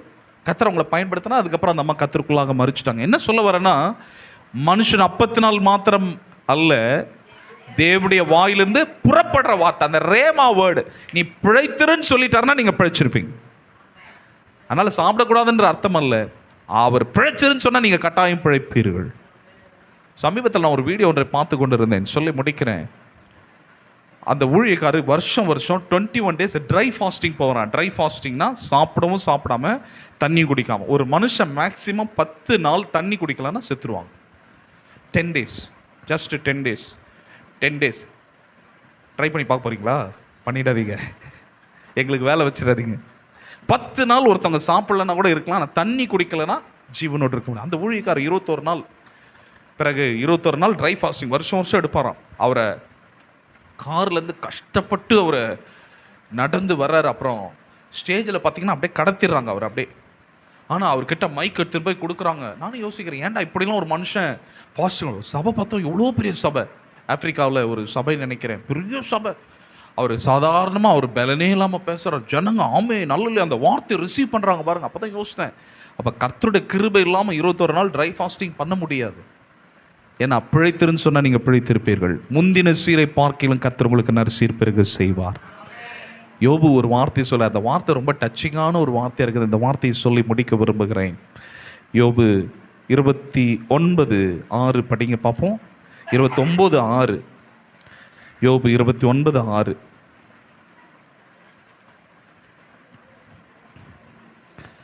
யோபு 29:6 இவ்வளோ நேரமா? யோபு எங்க இருக்கு தெரியுமா? வெளிப்படுத்தின விசேஷம் பக்கத்துல வரும், சீக்கிரமா எடுங்க. என் பாதங்களை நான் நெய்யினால கழுவினேன், கண்மலைகளிலிருந்து எனக்காக எண்ணெய் நதி போல் ஓடி வந்தது. அந்த செல்வ நாட்களின் சீர் இப்போது இருந்தால் நலமா இருக்கும். என் பாதத்தில் எதனால கழுவின? நெய்யினால கழுவின. இன்னைக்கு மினரல் வாட்டரில் கை கழுவுறதுக்கு யோசிக்கிறோம். 20 ரூபா கொடுத்து வாங்கின பாட்டில் வேஸ்ட் பண்ணாத தண்ணியை. கரெக்டா இல்லையா? நெய்யினால கழுவுற லெவலுக்கு நம்ம ஐயா இருந்தாருன்னா அவருடைய லெவல் எப்படி இருந்திருக்கும்? என்ன அர்த்தம்னா, இதோட ஸ்பிரிச்சுவல் மீனிங் என்னன்னா, அந்த மாதிரி நிரம்பி வழிகிற ஆசீர்வாதம் எனக்கு இருந்ததுன்னு அர்த்தம். நெய்யினால கழுவினார் என்பது அர்த்தம் அல்ல. ஒருவேளை கழுவியும் இருக்குங்க, ஆனால் அதனுடைய கமெண்ட்ரி பார்க்கும்போது it refers to the abundance. அவ்வளவு நிரம்பி வழிகிற ஆசீர்வாதங்கள் இருந்தது. ஆனால் இப்பொழுது அந்த செல்வ சீர் எனக்கு இருந்தால் நல்லா இருக்குமேன்னு கேட்குறாரு. ரொம்ப உடைக்கிற ஒரு வார்த்தை. அன்றைக்கு இருந்த மாதிரி நான் இன்றைக்கு இருந்தால் நல்லா இருக்குமே. அன்றைக்கு நான் இருக்கும்போது எப்படி இருந்தேன் கவனிங்க. நான் நடந்து போனேன்னா எல்லாரும் எந்திரிச்சு நிற்பாங்க, எனக்கு கனம் பண்ணுவாங்க. ஆனால் இப்போ என்னுடைய நண்பர்கள் என்னை ஒதுக்கிட்டாங்க. சிறு பிள்ளைகள் கூட என்னை மதிக்க மாட்டுறாங்க. என் வார்த்தை கீழ்ப்படியில்லை. அவருடைய அங்கலாய்ப்பு அப்படியே எழுதுறாரு பாருங்க. என் பந்து ஜனங்கள் என்னை மறந்துட்டாங்க, என் சிநேகிதர் என்னை மறந்துட்டாங்க, நான் தள்ளப்பட்ட ஒரு நிலைமையில் இருக்கிறேன் என்பதை தங்களுடைய அங்கலாய்ப்பை வெளிப்படுத்துகிறதை பார்க்கிறேன். இப்படிலாம் இருந்தால் அந்த செல்வ சீர் எனக்கு இருந்தால் நல்லா இருக்குமே. கர்த்தர் உங்களை மறுபடியும் முந்தின சீரை பார்க்கலாம் நற்சீர் பொருந்த செய்வார். அடுத்த வருஷத்துல இல்லை, இந்த வருடத்தில் கர்த்தர் அதை செய்வார். இந்த வார்த்தையை நீங்கள் பிடித்துக் கொள்ளுங்க. ஆனால் கடைசி ஒரு வார்த்தை சொல்லுது, அதனால் நான் கர்த்தர் என்று நீங்கள் அறிந்து கொள்வீர்கள். சில வேளைகளில் ஆண்டவர் என்னோடு இருக்கிறாரா, என்னை கைவிட்டு விட்டாரா, ஆண்டவரை விட்டு நான் தூரமாக போயிட்டேனா, இல்லை அவர் என்னை விட்டு தூரமாக போய்விட்டாரா என்கிற கேள்விகள் உங்களுக்கு இருக்கலாம். ஆனால் அவர் உங்களோடு தான் இருக்கிறார் என்பதை கர்த்தர் உங்களுக்கு நிரூபிப்பார். ஒன்னே ஒன்று, நீங்கள் ஆண்டவர் உறுதியாக பிடிச்சுங்க. நீங்கள் பெற்ற ரட்சிப்பை இழந்துடாதீங்க. உங்கள் விசுவாசத்தை காத்துக்கொள்ளுங்க, உங்கள் பரிசுத்த ஜீவியத்தை காத்துக்கொள்ளுங்க. கர்த்தர் இந்த கிருபை பொருந்தின வார்த்தைகளை, இந்த தீர்க்க தரிசனமான வார்த்தைகளை, இந்த வாக்கு தத்தமான வார்த்தைகளை உங்கள் வாழ்க்கையில் நிறைவேற்றுவார். எல்லாரும் கண்களை மூடி ஆண்டவரை நோக்கி பார்ப்போம். ஹல்லேலூயா. எல்லாரும் கர்த்தரை நோக்கி பார்ப்போம். Thank you Lord Jesus. Hallelujah. எல்லாரும் கண்களை மூடி நன்றி இயேசுவே. எதிர்பார்க்கும் முடிவுகளை என் வாழ்வில் அளிப்பவரே, எதிர்பார்க்கும் முடிவுகளை என் வாழ்வில் அளிப்பவரே, வழியறியா அலைந்த என்னை கண்டீரே, உம் கண்களால் வழியறியா அலைந்த என்னை கண்டீரே, உம் கண்களால் ஆச்சரியமானவரே, என் வாழ்வின் அதிசயமானவரே,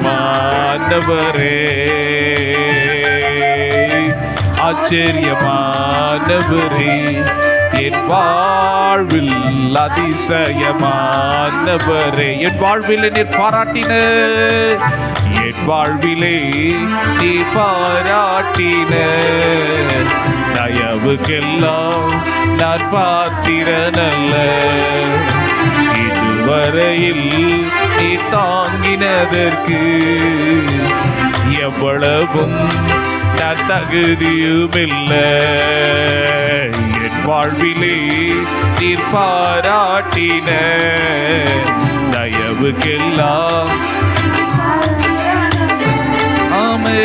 இதுவரையில் நீ தாங்கினதற்கு எவ்வளவும் நான் தகுதியும் மாறாமலே உடனிருந்தேர், மாறாமலே உடனிருந்தேர், விலகாமலே நடத்தி வந்தேர், மாறாமலே உடனிருந்தேர், விலகாமலே.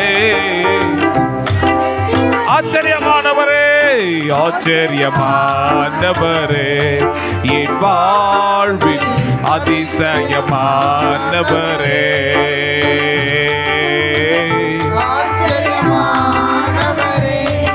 என் வாழ்வில் அதிசயமானவரே,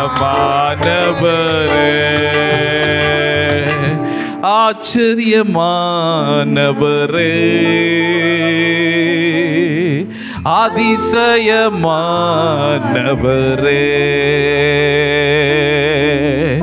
ஆச்சரியமானவரே,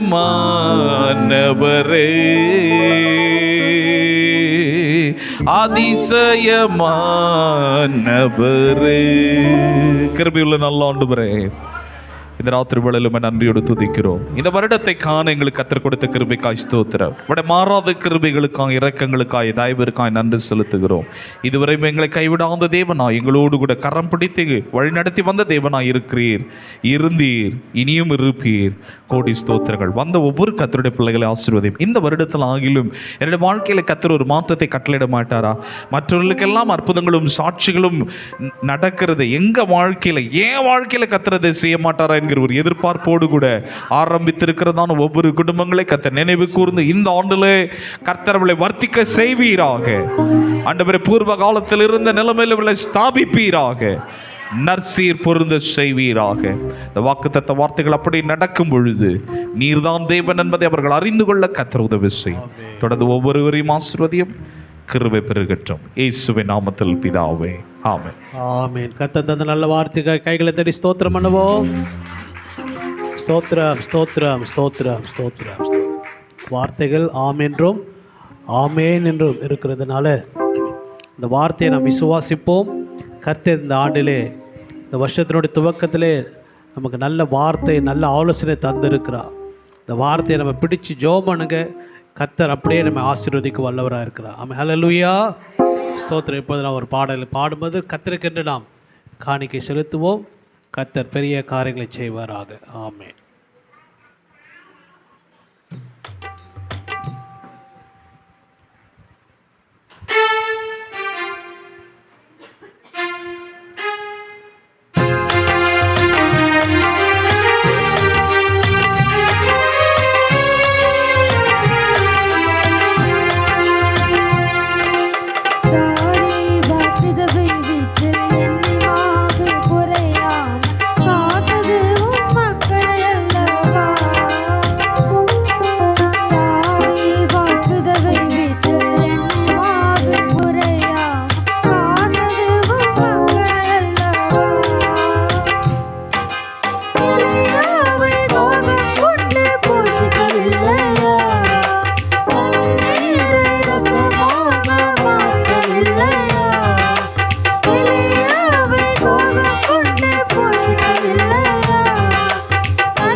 பிரைஸ் லார்ட். ஹல்லேலூயா.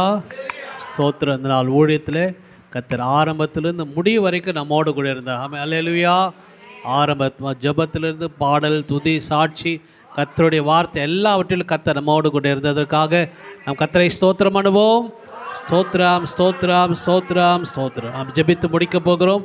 இந்த இறுதி ஜெபத்தை நம்முடைய மத்தியில் இருக்கிற வாசிக அம்மா அவங்க ஜெபமணி முடிக்கும்படி அவங்கள அன்பாக நான் கேட்டுக்கொள்கிறேன். ஸ்தோத்திரம். மைக்கு கொடுங்க.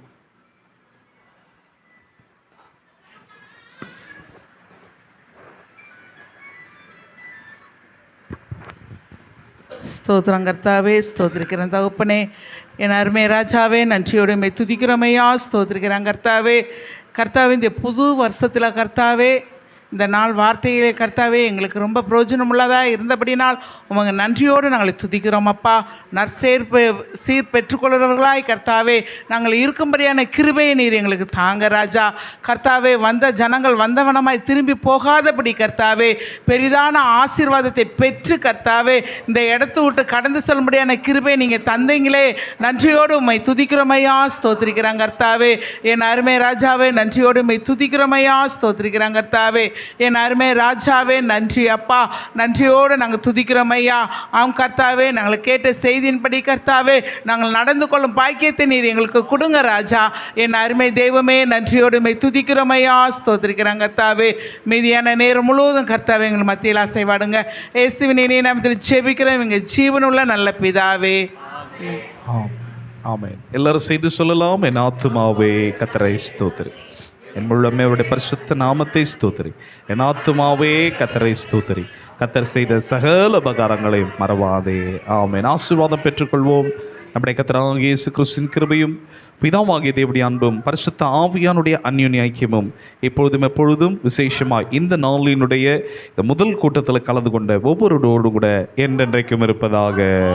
ஆமென். ஹல்லேலூயா, ஹல்லேலூயா, ஹல்லேலூயா. கர்த்தர் உங்களை ஆசீர்வதிப்பார். எல்லாருக்கும் என்ற ஸ்தோத்திரங்கள். எல்லாரும் ஒருவருக்கொருவர் உங்களுடைய நியூ இயர் வாழ்த்துதல்களை கரம் குலுக்கி தெரிவித்துக் கொள்ளுங்கள். கர்த்தர் உங்களை ஆசீர்வதிப்பார்.